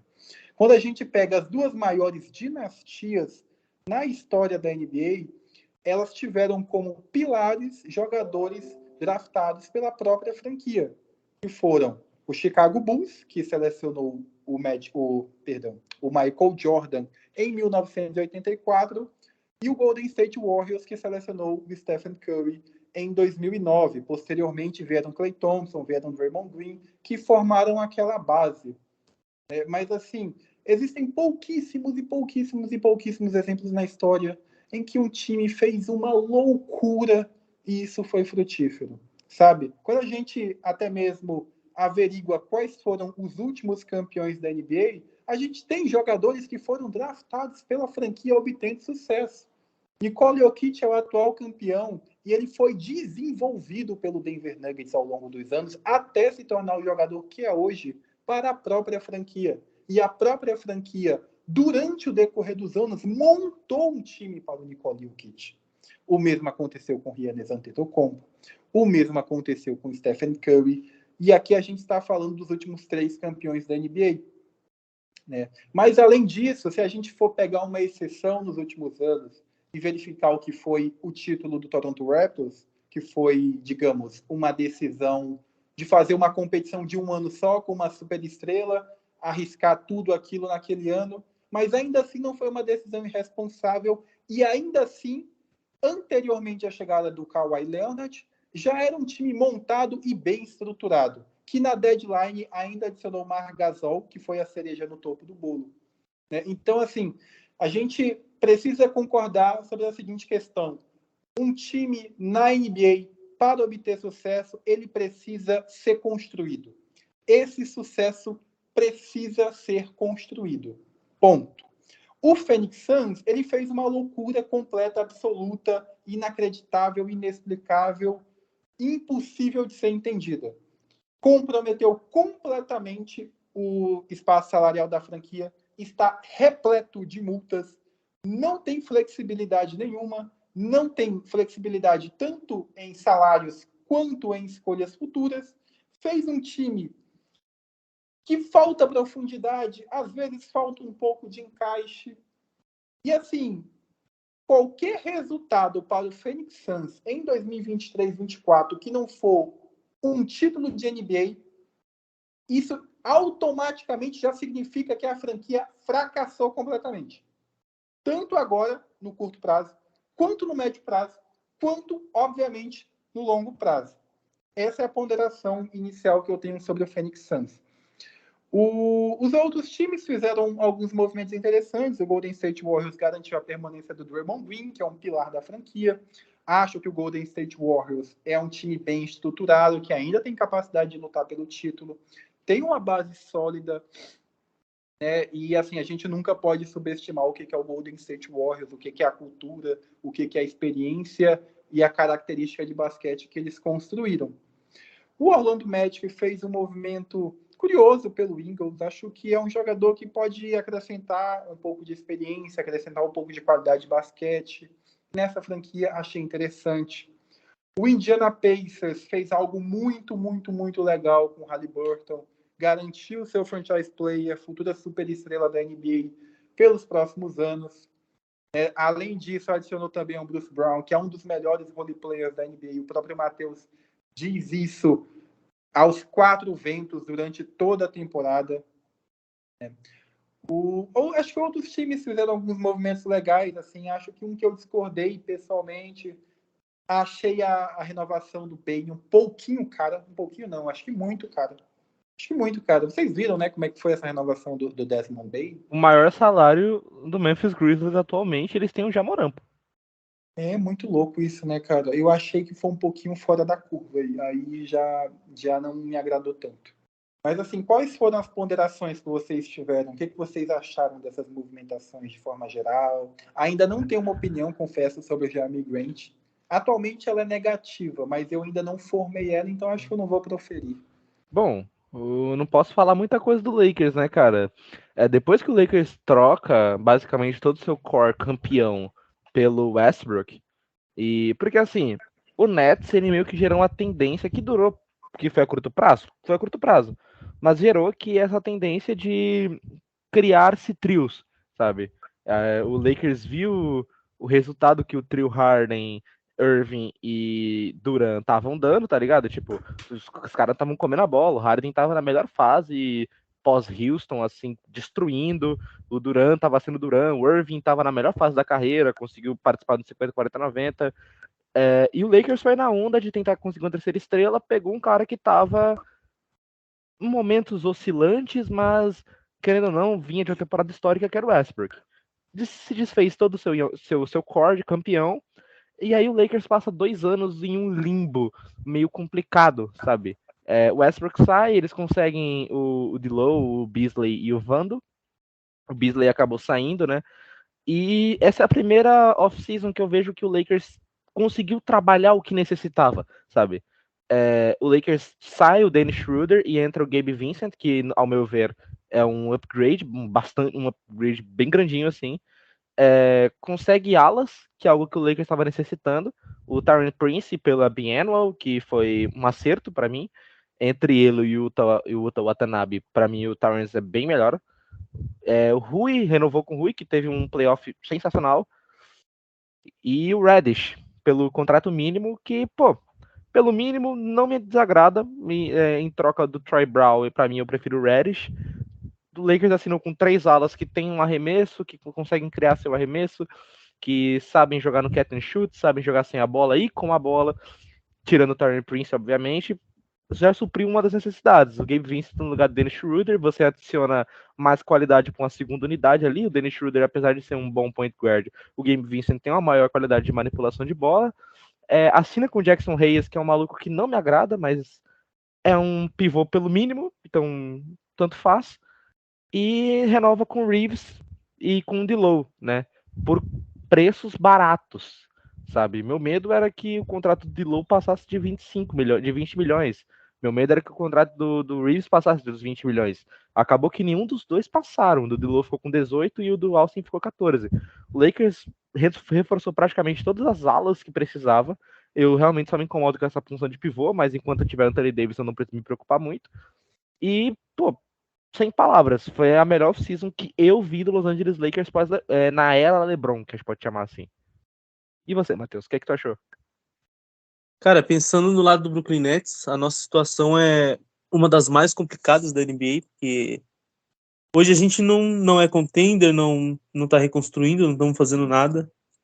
Eu vejo a renovação do Canjo como algo para deixar o Mikal feliz, porque dá pra ver, cara, a intenção da franquia é, se não ser o Mikal o franchise player, ele vai ser o pilar, vai ser o co-star. E o importante é ele estar feliz, porque de alguma forma eu não sei o que o Sean Marks viu nele. Tipo assim, óbvio, ele é bom jogador, mas estão tratando ele como intocável. E o Canjo, obviamente, é o irmão dele. E manteram o cara por um preço inacreditável, que não vale. E é complicado, né, cara? Já pensando pelo lado do Dennis Smith Jr., é um bom defensor, não é nada demais, assim. É bem elenco. E, cara, a nossa off-season vai se resumir no que sair do Damian Lillard aí. Se a gente ganhar ele, é o sonho da franquia, é o que sobrou. Porque a gente não tem controle do nosso futuro tá nas mãos do Houston Rockets. E trazer o Lillard vai dar um conforto pra gente. É o que a gente precisa mesmo. E se não trouxer, a gente perdeu, cara. A gente perdeu a off-season, a gente não saiu do lugar, a gente continua medíocre, continua time de play-in. Não tem muito que... Eu acho que, assim, apesar da gente ser de Nova York, não vamos ser atrativos se o Lillard não vier. Vai ficar por isso, cara. A franquia vai ficar uns anos aí sem ser muito ativa na free agency, em nada. É uma situação complicada. Alguma ponderação, camarada? Não, na verdade, eu queria fazer uma pergunta ao Matheus, que assim, na visão dele como torcedor, se ele acha que o front office do Brooklyn Nets tem dificuldade em assumir os próprios erros. Porque às vezes eu sinto, isso é uma visão que eu tenho de fora, eu posso estar completamente equivocado, mas eu sinto uma falta, né, da gerência geral do Brooklyn Nets de olhar para a situação da franquia e falar, poxa, acho que a gente errou e precisa recalcular a rota. Acho que não é tarde demais para a gente tomar uma outra direção. E me parece que eles são tão insistentes assim, que eles, sabe, batem tanto na tecla do mesmo erro, mas tem uma dificuldade justamente de ter a humildade de admitir, sabe, que a franquia não está caminhando para um trajeto vitorioso futuro. Cara, meu pensamento é o seguinte. Tudo que eles fizeram antes do que eles estão fazendo agora estava certo. Tinha que ter trazido o Harden. Tinha que ter assinado com o Durant e com o Kyrie sem pagar quase nada, cara. A gente deu de louco pra conseguir o Durant. Então, cara, tudo que veio antes tá certo. A gente mandou o nosso futuro pro Houston. Tudo bem? Fazia sentido, cara. Era o James Harden. O maluco tava no Prime até ontem. Só que assim, deu errado. Não é culpa do front office. Não é. Pode falar, o Kyrie não sei o que. Não é culpa deles, cara. Eles não mandam no Kyrie, não tem o que fazer. Eles trouxeram todo mundo que pediram. Lamarcus Aldridge, Blake Griffin. Uma caralhada de gente, cara. E era o que os caras queriam. Era tudo que eles queriam. DeAndre Jordan ganhava 10 milhões por ano aqui por 4 anos, cara. É loucura, mas era o que eles queriam. E eu não condeno isso estava certo. Mas o que a franquia tá fazendo da última temporada pra cá é inacreditável. É doideira, cara. Eles estão se afundando, eles estão cavando o poço. Eles estão no fundo do poço, estão cavando, cavando, cavando, cavando. O Michael Bridges não vai levar a gente pra lugar nenhum. A gente não tem pique, a gente não tem nada. Tipo, vai ser um tiro no escuro, cara. Se conseguir o Lillard ou não conseguir. Não tem projeção de futuro, não tem projeção de presente também. É um nada com nada, né? A franquia hoje O que eu virou um acho nada mais com nada. insano, poxa, o que eu acho mais insano nisso, Matheus, é que assim, o pacote do Portland Trail Blazers envolvia, além da pick 3, o Anthony Simons. E, gente, o Anthony Simons é muito craque. Assim, eu não sei se vocês têm conhecimento sobre o jogo dele, mas ele é um jovem muito, muito, muito bom. Ele é um arremessador dos mais bizarros da NBA.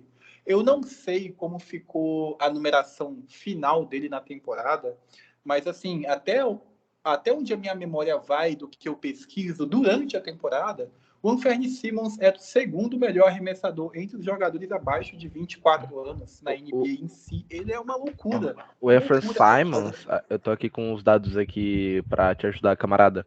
Ele fez 21 pontos por jogo, com quase 60% de true shotting, e ele tava com quase 40% na bola de 3, com 9 tentativas por jogo. É um número considerável. Pelo amor de Deus, assim, é inacreditável. A pick 3 e o Anthony era um pacote que não existe. Poxa, pelo amor de Deus. Cara, é frustrante, né? É frustrante. Não tem muito o que falar, não dá pra entender. Por exemplo, como eu falo, as nossas picks estão com vocês, mas eu toparia. Tipo, tudo bem, deixa os caras lá com as nossas picks, a gente vai ser ruim, vai ser mediano, mas pelo menos a gente tem uma projeção de futuro. Com 2 jogadores que sejam, 3, né? Que tem o Claxton, que é novo. Pô, imagina, cara, o Anthony, o Scottie Henderson e o Claxton. Pô, isso é muito legal, cara. Já dá pra você pensar no futuro. Já é uma visão ampla, assim, que tu consegue ver alguma coisa. Tem um jogador que é contender pra deploy. Tem um shooter muito bom. Tem um armador que vai ser, cara, um armador que é bizarro, cara. O bicho é comparado com o Westbrook. Isso é absurdo. E a gente não quis. A gente não, né? O nosso front office não quis, porque a visão deles é uma visão muito, muito limitada, cara. O Sean Marks é limitado. O Joe Tsai é limitado. Ele é um cara rancoroso. Ele não aceita, cara. Ele acha que tá bom. Tipo, ele não é um cara que tem uma visão de esporte, uma visão de nada de basquete, cara. Ele só é o dono. Só que ele é aquele dono que ele não sabe de nada e ele quer meter a mão, quer mandar, quer fazer isso, quer fazer aquilo. Mas o cara não entende. E ele toma as decisões da franquia sem entender. Ele faz a cabeça do Sean Marks, faz a cabeça do Durant, fez do Kyrie. E os caras vazaram. Tipo, é complicado. Não tem pra onde fugir. Era pra gente nesse momento, cara, tá feliz. Imagina, o Scottie Henderson, cara, num time que tinha Durant, Kyrie e Harden até outro dia atrás. Isso é impensável. Mas faz parte, né? Assim, acho que o Matheus tocou num ponto. Olha como é interessante a gente interagir e compartilhar visões sobre basquete. Eu nunca tinha pensado por esse lado. E, poxa, assim, é algo que eu ainda vou amadurecer aqui, mentalmente falando, essa questão. Mas acredito eu, de primeira impressão que eu tive agora, que a forma como o dono de uma franquia está ligado ou entende sobre basquete ou entende sobre NBA é muito impactante nas decisões e no sucesso que essa franquia tem. Porque, assim, só de primeira impressão eu consegui pensar em inúmeros exemplos. A gente pode falar do Lakers, né? Acho que a época mais vitoriosa do Lakers tinha um cara que estava atrelado ao basquete ao máximo e que sabia o preço de vencer e como é que conseguia se desenvolver a partir disso, que é o Jerry Buss, que assim, eu não sei o meu conhecimento sobre basquete da década de 60, eu acho que os torcedores do Celtics devem saber, afinal foi a única época que o time deles foi relevante. Sacanagem, tô brincando. Pô, peraí. Mas tem pô, acho o Jerry Buss um top 3, ou se não o melhor dono, presidente, owner, né, que a gente chama, que a NBA já teve, assim, o cara, ele fez uma metamorfose dentro do Lakers muito grande. Com certeza, com certeza. Inclusive, assim, existe uma série que eu vou até recomendar, ela trata de uma forma humorística, mas ela especifica e espelha muito bem o que foi essa relação entre dono e franquia na construção do Los Angeles Lakers na década de 80 para a década de 90, a partir da seleção do Magic Johnson. Poxa, salvo engano, essa série, ela se chama... Já chegou a assistir, Rancal? Já, Showtime, né? Showtime, isso, Time hora to do Winning. show, hora do espetáculo, alguma coisa assim. É bem bacana, bem divertida. Tem o ator lá, que foi o Marshall do How I Met Your Mother, que é um baita de um ator. Tem o Quincy, que é o Magic. Cara, tem na HBO, é uma baita série. Tá pra vir a segunda temporada, já lançaram um trailer, inclusive. Muito bom, recomendo super. Camarada, nosso querido diretor, Miguelites, ele separou algumas perguntas dos nossos internautas para você e eu gostaria de saber se o senhor está disposto a respondê-las. Olha, de fato, vamos lá. Vamos? Com certeza. Então, temos duas alas. Temos as alas das questões pessoais e das questões sobre basquete. Qual que você quer responder primeiro? Bora, manda bala. Pode ser qualquer uma, gente. Qualquer tá uma? Então, Miguel, fica a seu critério. Então, beleza, vamos começar com as pessoais. São duas. Eu vou falar o arroba de quem mandou, mas aí tem uns arrobas aqui. Esse daqui é meio engraçado. É underline QQCQRDmin. E ele perguntou o seguinte: o que te motivou a cursar direito? E como foi o processo de estudo para ser servidor público no TJ? Bom, essa pergunta é bem bacana. Assim, o que me motivou a estudar direito? Poxa, eu acho que primeiramente tem um contexto. O direito, no local onde eu moro, é um tipo de profissão bem próspera. Acho que diferente de outras cidades, eu não sei como é o direito no Brasil em si, na localidade onde eu moro, talvez seja uma das melhores profissões possíveis ou opção de profissão que você pode ter. Mas, assim, eu vejo o direito como algo muito belo, principalmente na história da criação do Brasil em si. Acho que o direito e a história do Brasil estão atrelados de uma forma única. Esse é um primeiro ponto. Acredito eu que o direito seja uma perspectiva de carreira onde você tem muitas alas, onde você tem muita versatilidade. Você pode ser tanto um advogado quanto alguém que vai prestar um concurso público das mais diversas áreas que existem. E eu, que sou muito concurseiro, eu gosto muito disso. E, assim, o meu processo de estudo, ele foi bem complicado, porque, na realidade, eu sempre fui uma pessoa que teve muita dificuldade de aprender em sala de aula, né, e coisas do tipo. Então, eu sempre tive que ser aquela pessoa que estuda sozinho, senão eu não consigo aprender devido ao déficit de atenção que eu tenho, que é muito, muito grave. Né? Mas foi um período bem recluso da minha vida que, na verdade, eu sinto essas consequências, né, esses reflexos até os dias de hoje. Eu sou uma pessoa que é extremamente low profile. Assim, desativei minhas redes sociais, não tenho até hoje porque me acostumei com isso. Ontem, e isso é uma coisa engraçada, eu fui pesquisar uma foto minha, porque eu queria uma foto, e eu percebi que eu não tiro fotos, que eu me acostumei com isso. As últimas fotos que eu, de fato, tirei, assim, além de algumas poucas exceções, foram, assim, 2018, 2019. Mas, a partir disso, se eu tiver tirado 3 fotos ali, foram muitas, sabe? E, assim, é uma coisa que existem os seus lados positivos e lados negativos. Eu acho que, para a construção de carreira em si, foi algo que foi muito importante para mim. Até porque hoje eu estou num local em que eu tenho a experiência, em que eu tenho o network, em que eu conheço todas as pessoas que estão no meio, em que futuramente vai me dar muita facilidade de ingressar nessa vida, vai me dar muita possibilidade de refletir sobre o que eu quero para o meu futuro profissional, se eu vou querer ser um juiz, se eu vou querer ser um promotor de justiça, se eu vou querer ser um advogado, se eu vou querer ser alguém integrante da promotoria geral, se eu vou ser um defensor público, entre outras questões. E acho que, por último, é importante destacar isso, mas, assim, o direito, ela é uma profissão muito bela. Ela é uma profissão que ela é muito glorificável, no meu ponto de vista. Eu tenho uma ex-namorada que hoje ela cursa medicina, e uma coisa que eu sempre disse para ela, não só médicos salvam vidas. Na minha função atual como servidor público, eu tenho a possibilidade de ajudar inúmeras pessoas.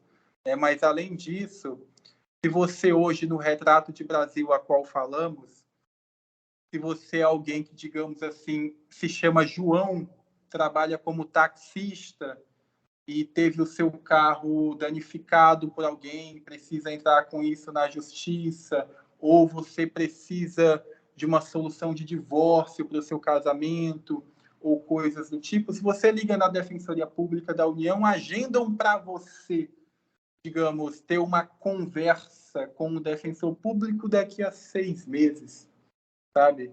E aí você é taxista, está com seu carro danificado, você não pode esperar 6 meses por isso.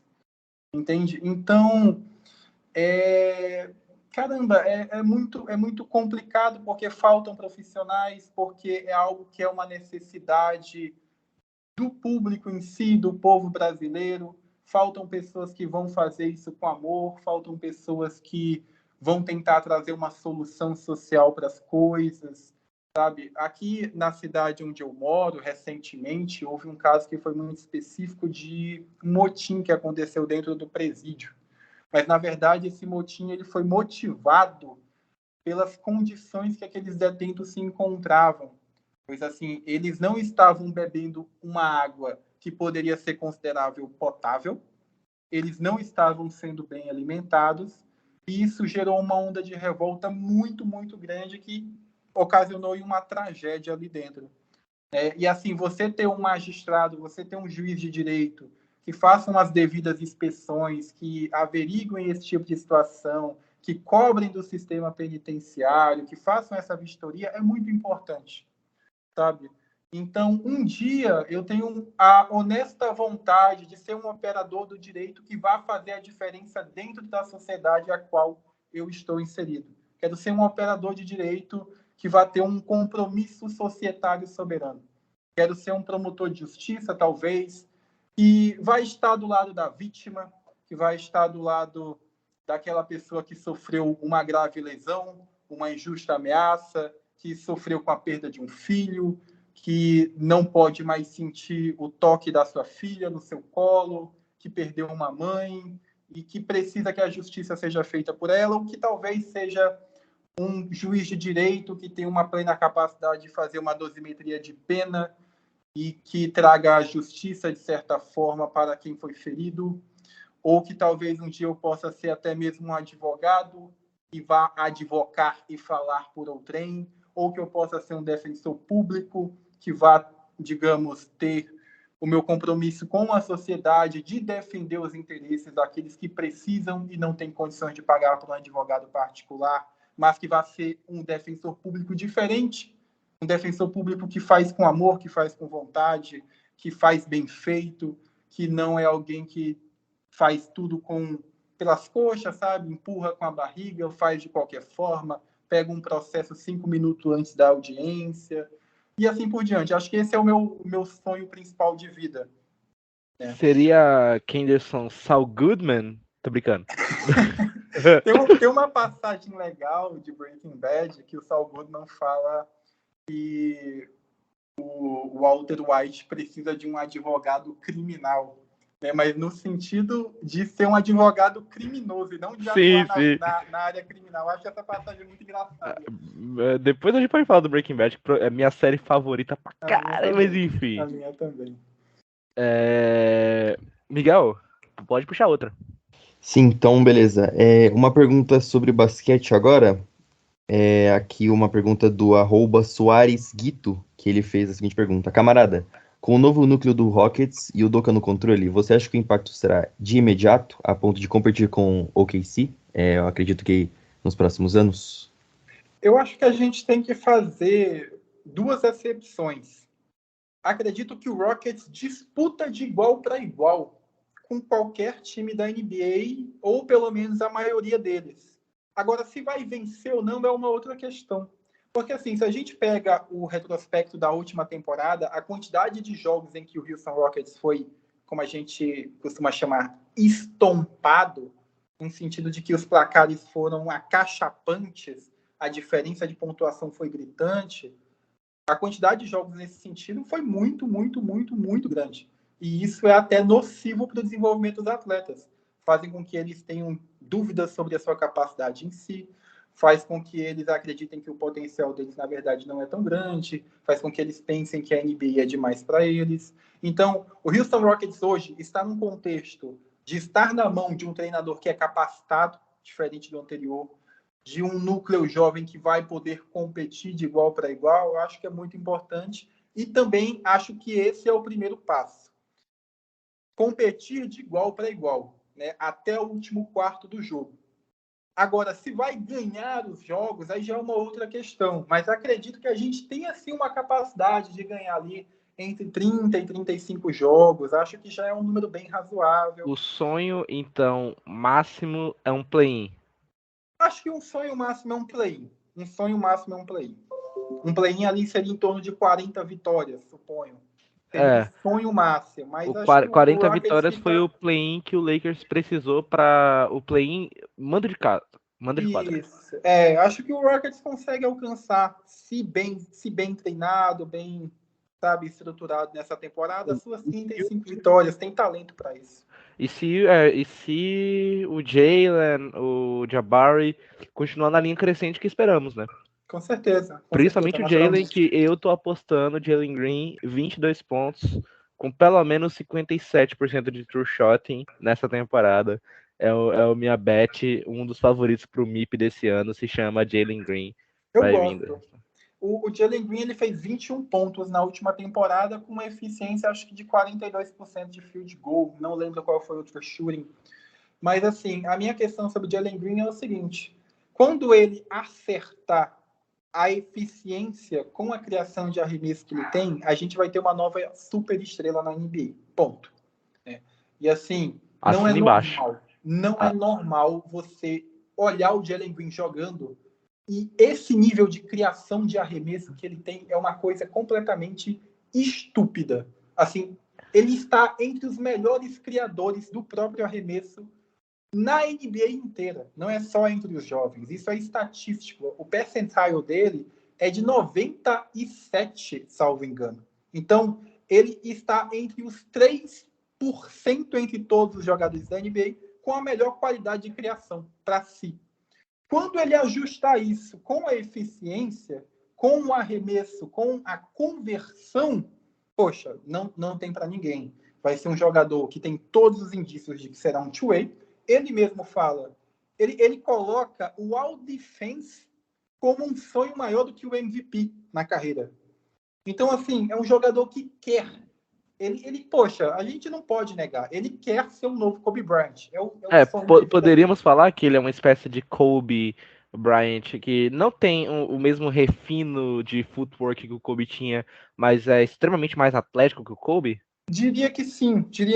Acho que assim, a inspiração que ele tem no Kobe é inegável. Ele fala isso aos quatro ventos. Ele quer ser um jogador que vai impactar dos dois lados. Ele é atlético, quer criar para si o arremesso, quer ser aquele scorer machine único. E eu acho que ele chega lá. Também acho. Vamos à última para fechar, então? Miguelito, pode mandar a braba. Bora, essa daqui meio que mistura um pouco de uma pergunta pessoal com uma pergunta sobre basquete, e ela é assim, do Sávio SN, perguntou, quem foi o seu primeiro grande ídolo no basquete? James Harden. Acho que até tem uma história sobre isso. Eu comecei a torcer para o Houston Rockets por conta de um vídeo do James Harden que eu vi na internet, de uma maneira assim, inesperada. Eu não tinha contato com basquete, mas eu sempre fui uma pessoa muito atrelada ao basquete por outras pessoas. Porque, assim, eu sempre fui muito alto. Eu tenho mais de 1,90 m. Então, as pessoas sempre costumavam dizer, poxa, por que você não joga basquete e tudo mais? E eu sempre ficava, não sei, né? Nunca fui muito dessa área, gostava de jogar futebol. Mas acabei me tornando jogador de basquete posteriormente. Mas, assim, eu acabei vendo um vídeo na internet que simplesmente apareceu para mim do James Harden, tipo, humilhando uma pessoa comum, sabe? Uma pessoa desconhecida, aleatória, se divertindo jogando basquete. E a questão é, eu achei ele extremamente estiloso. Eu falei, caramba, que cara habilidoso, sabe? Tipo assim, tinha um estilo único, uma barba gigantesca. Eu fiquei, poxa, será que esse cara é um jogador profissional de basquete? Era a E época eu do fui moicano dele? também. Nossa. E aí eu fui assim, acho que isso era meados de 2014, salvo engano. Eu fui num sentido de, caramba, quero conhecer mais. Será que essa pessoa joga mesmo basquete? Quero ver ele jogar, né? E aí comecei a pesquisar sobre ele por vídeos no YouTube, não comecei assistindo partidas, e aí uma coisa engraçada, que é até meio contrastada com a realidade. No vídeo, no YouTube, só tem os melhores momentos, mas eu achava que aquilo eram os lances do jogo inteiro. E eu passei muito tempo da minha vida acreditando que o James Harden não errava nenhum arremesso, né? Porque no YouTube não tem arremesso errado. E eu falava, caramba, esse cara é o melhor de todos os tempos, eu quero torcer para o time desse cara. E aí comecei a assistir os jogos do Rockets por conta dele, né? E assim, acho que a saída do James Harden do Houston Rockets, ela foi o momento em que me fez entender quem eu era dentro da NBA. Se eu era um torcedor do James Harden ou se eu era um torcedor do Houston Rockets. Muitos, entre aspas, torcedores do James Harden abandonaram o barco quando ele saiu e foram torcer pelo James Harden. Eu não, eu fiquei aqui com Houston porque eu descobri que o meu amor, na verdade, era pelo Houston Rockets, até porque durante esse tempo eu descobri a história da franquia, eu entendi quem foram os maiores jogadores, qual foi a trajetória até aqui e peguei um grande apreço. Né? Me tornei um torcedor do Houston Rockets, que teve como primeiro ídolo James Harden. Mas, assim, passei por momentos bem complicados. Esse período de rebuild do Houston, foram poucos que ficaram aqui, sabe? Na comunidade em si. E até faço um adendo aqui. O meu maior desejo sobre Victor Wembanyama no Houston Rockets era pela minha comunidade, não era nem pela qualidade do jogador. Porque eu acho que talvez o Matheus e o Rancal não entendam como isso funciona, até porque eles torcem para times que têm, sabe, um nível de engajamento que é muito alto, a torcida é muito grande, são franquias que são muito populares, que são de grandes mercados e tudo mais. Acho que o Brooklyn Nets bem menos do que o Lakers. Mas, Pode assim, falar que são muito grandes também, tá? mas assim... Pode não. Mas assim, poxa, eu vou falar uma coisa aqui que não é uma ofensa, mas ela é óbvia. É muito mais fácil ser um perfil de um torcedor do Los Angeles Lakers em termos de engajamento do que ser um perfil de um torcedor do Houston Rockets, por exemplo. Eu estava num momento que me causava uma tristeza muito grande durante esse rebuild, porque eu me via, por algum motivo, como a única voz da nossa torcida. A única voz, entre aspas, relevante.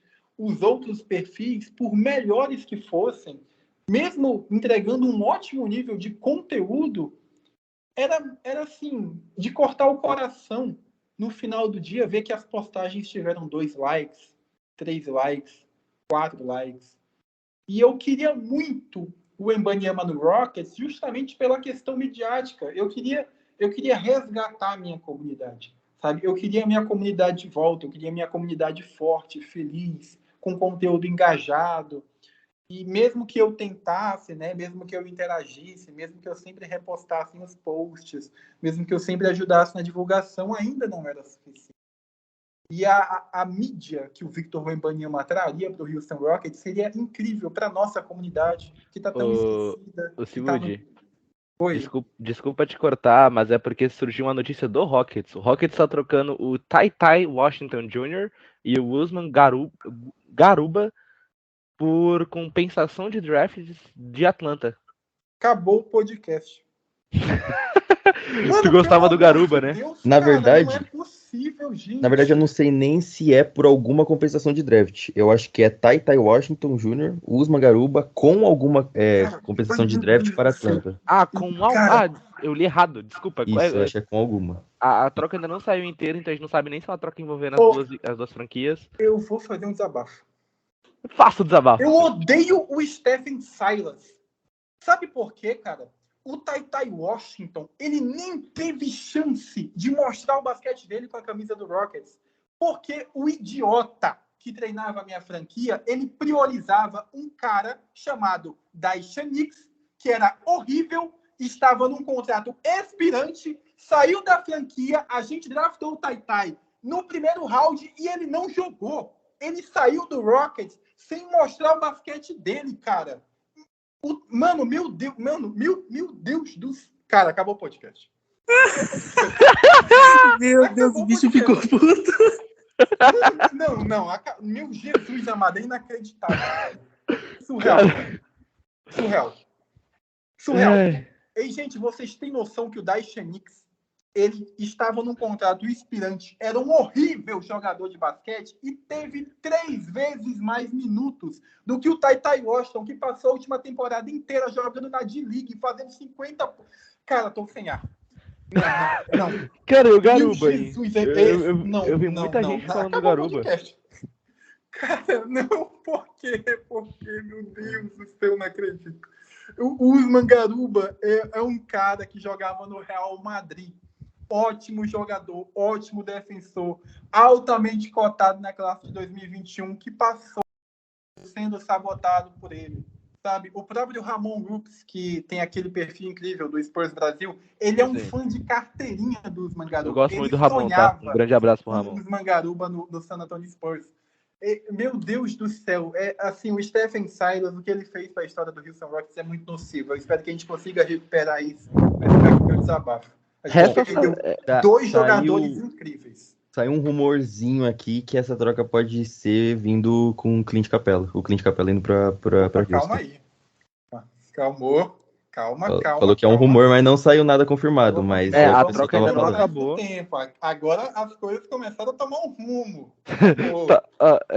Talvez... Vamos dar uma esperadinha? Temos mais perguntas aqui, caso você queira responder. Até essa troca do Rockets mas ser ainda fechada. tô triste pela perda do Ty. Eu acredito muito nele como jogador de basquete. Mas, assim, Miguel, desenrola mais uma para nós. Um pouquinho do problema, mas vamos lá. Vamos esperar mais uns 5 minutinhos. Se a troca do Rockets não acabar, a gente encerra o podcast e fica com a reação do nosso querido camarada no seu Ao Twitter. vivo. Exato. Beleza. Mais uma troca, mais uma pergunta aqui. Agora do @tomben7, acho que acredito que lê assim. Qual o top 3 em ordem das franquias que tem o futuro mais brilhante na NBA? San Antonio Spurs, Oklahoma City. Qual que é o critério, o filtro, digamos assim? Bom, eu posso estabelecer um filtro aqui para ajudar o senhor? Pode, acho que fica melhor. O filtro é impacto dentro e fora de quadra, teto e impacto a curto e médio prazo. O teto e são franquias que, digamos assim, pelo menos ainda não disputaram um playoff. A gente pode falar. Exato. Desde sua reconstrução. Isso, então perfeito. Acho que San Antonio Spurs, pela qualidade individual que tem, de jogadores que são, inclusive, extremamente subestimados, e pela qualidade de basquete que a franquia aplica dentro de quadra. Alô, Jeremy Sohan. De fato, gente, Jeremy Sohan é um absurdo. Keldon Johnson, ótimo. Devin Vassell, incrível. Essa vai ser a breakout season do Devin Vassell. Ponto. San Antonio Spurs tem um futuro brilhante porque tem talento, tem cultura, tem networking e tem o melhor treinador de todos os tempos. Oklahoma City Thunder é uma franquia que tem muito talento bruto interno, tem uma equipe que desenvolveu uma cultura nos últimos anos, é uma franquia que está num processo de reconstrução muito competente e tem aquele que eu acredito como sendo a próxima superestrela da NBA, Shai Gilgeous-Alexander. Entre todos os jogadores que batem a porta para se tornar uma superestrela na NBA, para mim, aquela a qual a porta mais está aberta no momento é para Shai Gilgeous-Alexander. E por último, em terceiro lugar, eu colocaria o Houston Rockets, porque eu acredito que seja uma franquia que esteja num ótimo momento. É uma franquia que tem flexibilidade tanto em escolhas de draft quanto salarial. É uma franquia que tem uma quantidade de talento bruto interno gigantesca. E acredito muito, muito, muito nos jogadores que esse time tem. Quando a gente olha para o Houston Rockets, meio que parece que os últimos drafts, eles selecionaram um time que é coeso. E acredito que, além do talento, se você não pensa no fit, você não chega a lugar nenhum. Os últimos campeões da NBA foram campeões não só pelo talento, mas também pelo fit. O fit acaba sendo subestimado por muitos, mas, na realidade, ele é extremamente importante quando se trata de reconstrução. A gente tem o nosso melhor perfil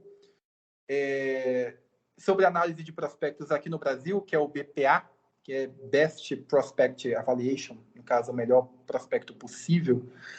E, assim, existe muito aquela questão de que, na realidade, o talento está muito acima do fit, mas eu acho que são duas coisas que têm que andar de mãos dadas. Não pode ser só o talento bruto em si, tem que ter um certo encaixe para que se crie uma sinergia durante os anos, para que se crie uma cultura, para que se crie um estilo de basquete.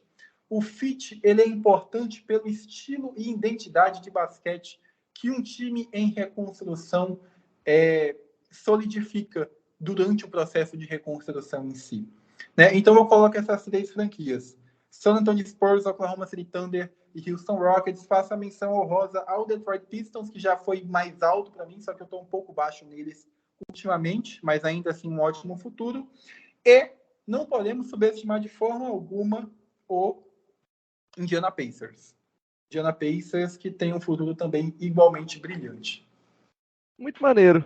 Camarada, gostaria de agradecer sua participação aqui no nosso primeiro episódio do And One Podcast. É com imenso carinho mesmo e admiração que está saindo essas palavras de minha boca. Eu sou muito seu fã e muito fã do seu conteúdo, muito fã da sua pessoa também. Você criou uma nova identidade para dentro da NBA Twitter e você está caminhando isso para o Instagram. E, cara, é isso. Continue sendo você mesmo, porque sendo você mesmo você vai muito longe. Você já foi muito longe, mas o futuro ainda é muito animador, tal qual da sua franquia também, camarada. Muito obrigado mesmo por separar esse tempinho para nós. Eu também queria agradecer bastante o nosso querido camarada Woody. Não só ele, né, como também o Miguel, o Rancal, De nada. todo mundo que está apoiando esse projeto. É só o primeiro episódio, mas a gente já começou daquele jeito no primeiro episódio, trazendo o convidado mais esperado. E foi um papo muito da hora, cara. Muito da hora sobre a vida, sobre o que ele acha de basquete. E é isso, cara. É bem maravilhoso isso. A gente quer agradecer mesmo, do fundo do coração. E uma coisa assim, vão ter convidados, mas só vai ter um primeiro convidado. E esse aí sempre vai ser o Ciúde. E isso pra gente é muito especial. Muito obrigado mesmo aí. Parada, antes de fazer suas considerações finais, fale aonde o pessoal do End One Podcast pode te encontrar em outras redes sociais que não seja o Twitter. E fique à vontade agora, esse espaço final do podcast aqui é completamente seu. Sinta-se à vontade. Primeiramente, eu quero agradecer o convite. Para mim é uma honra imensurável estender os meus elogios e dizer que todos eles são recíprocos ao Rancal.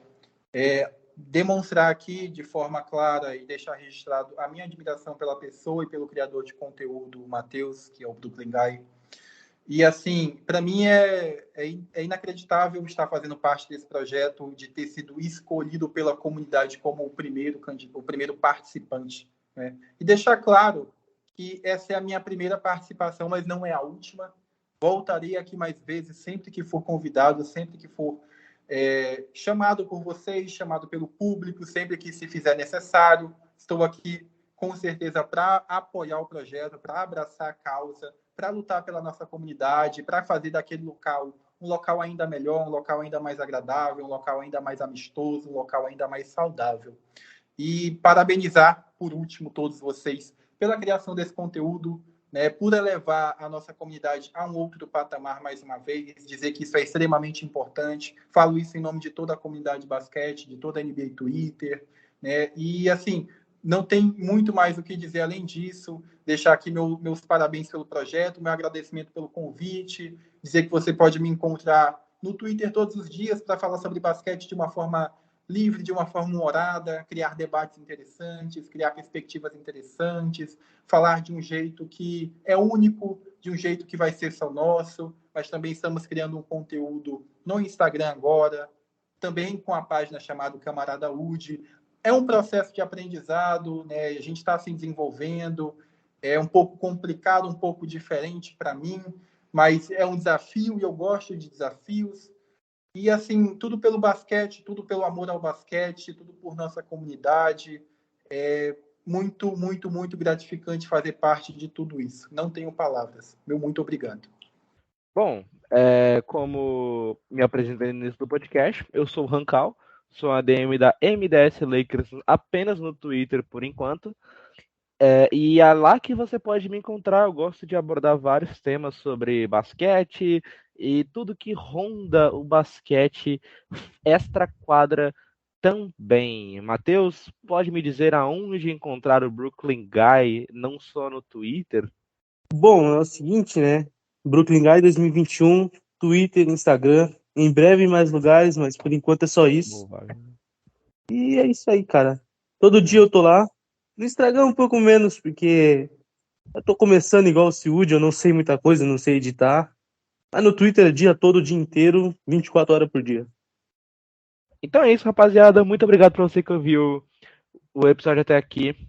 Um grande abraço fraternal do nosso querido Rancal e do nosso querido Matheus a todos que nos acompanharam. Muito obrigado, Matheus. Muito obrigado, Miguel. Valeu. Nosso querido diretor. Valeu. E muito obrigado de coração, camarada Wood, por ter aceito o nosso convite. E esse foi o primeiro episódio do And One Podcast. Um abraço.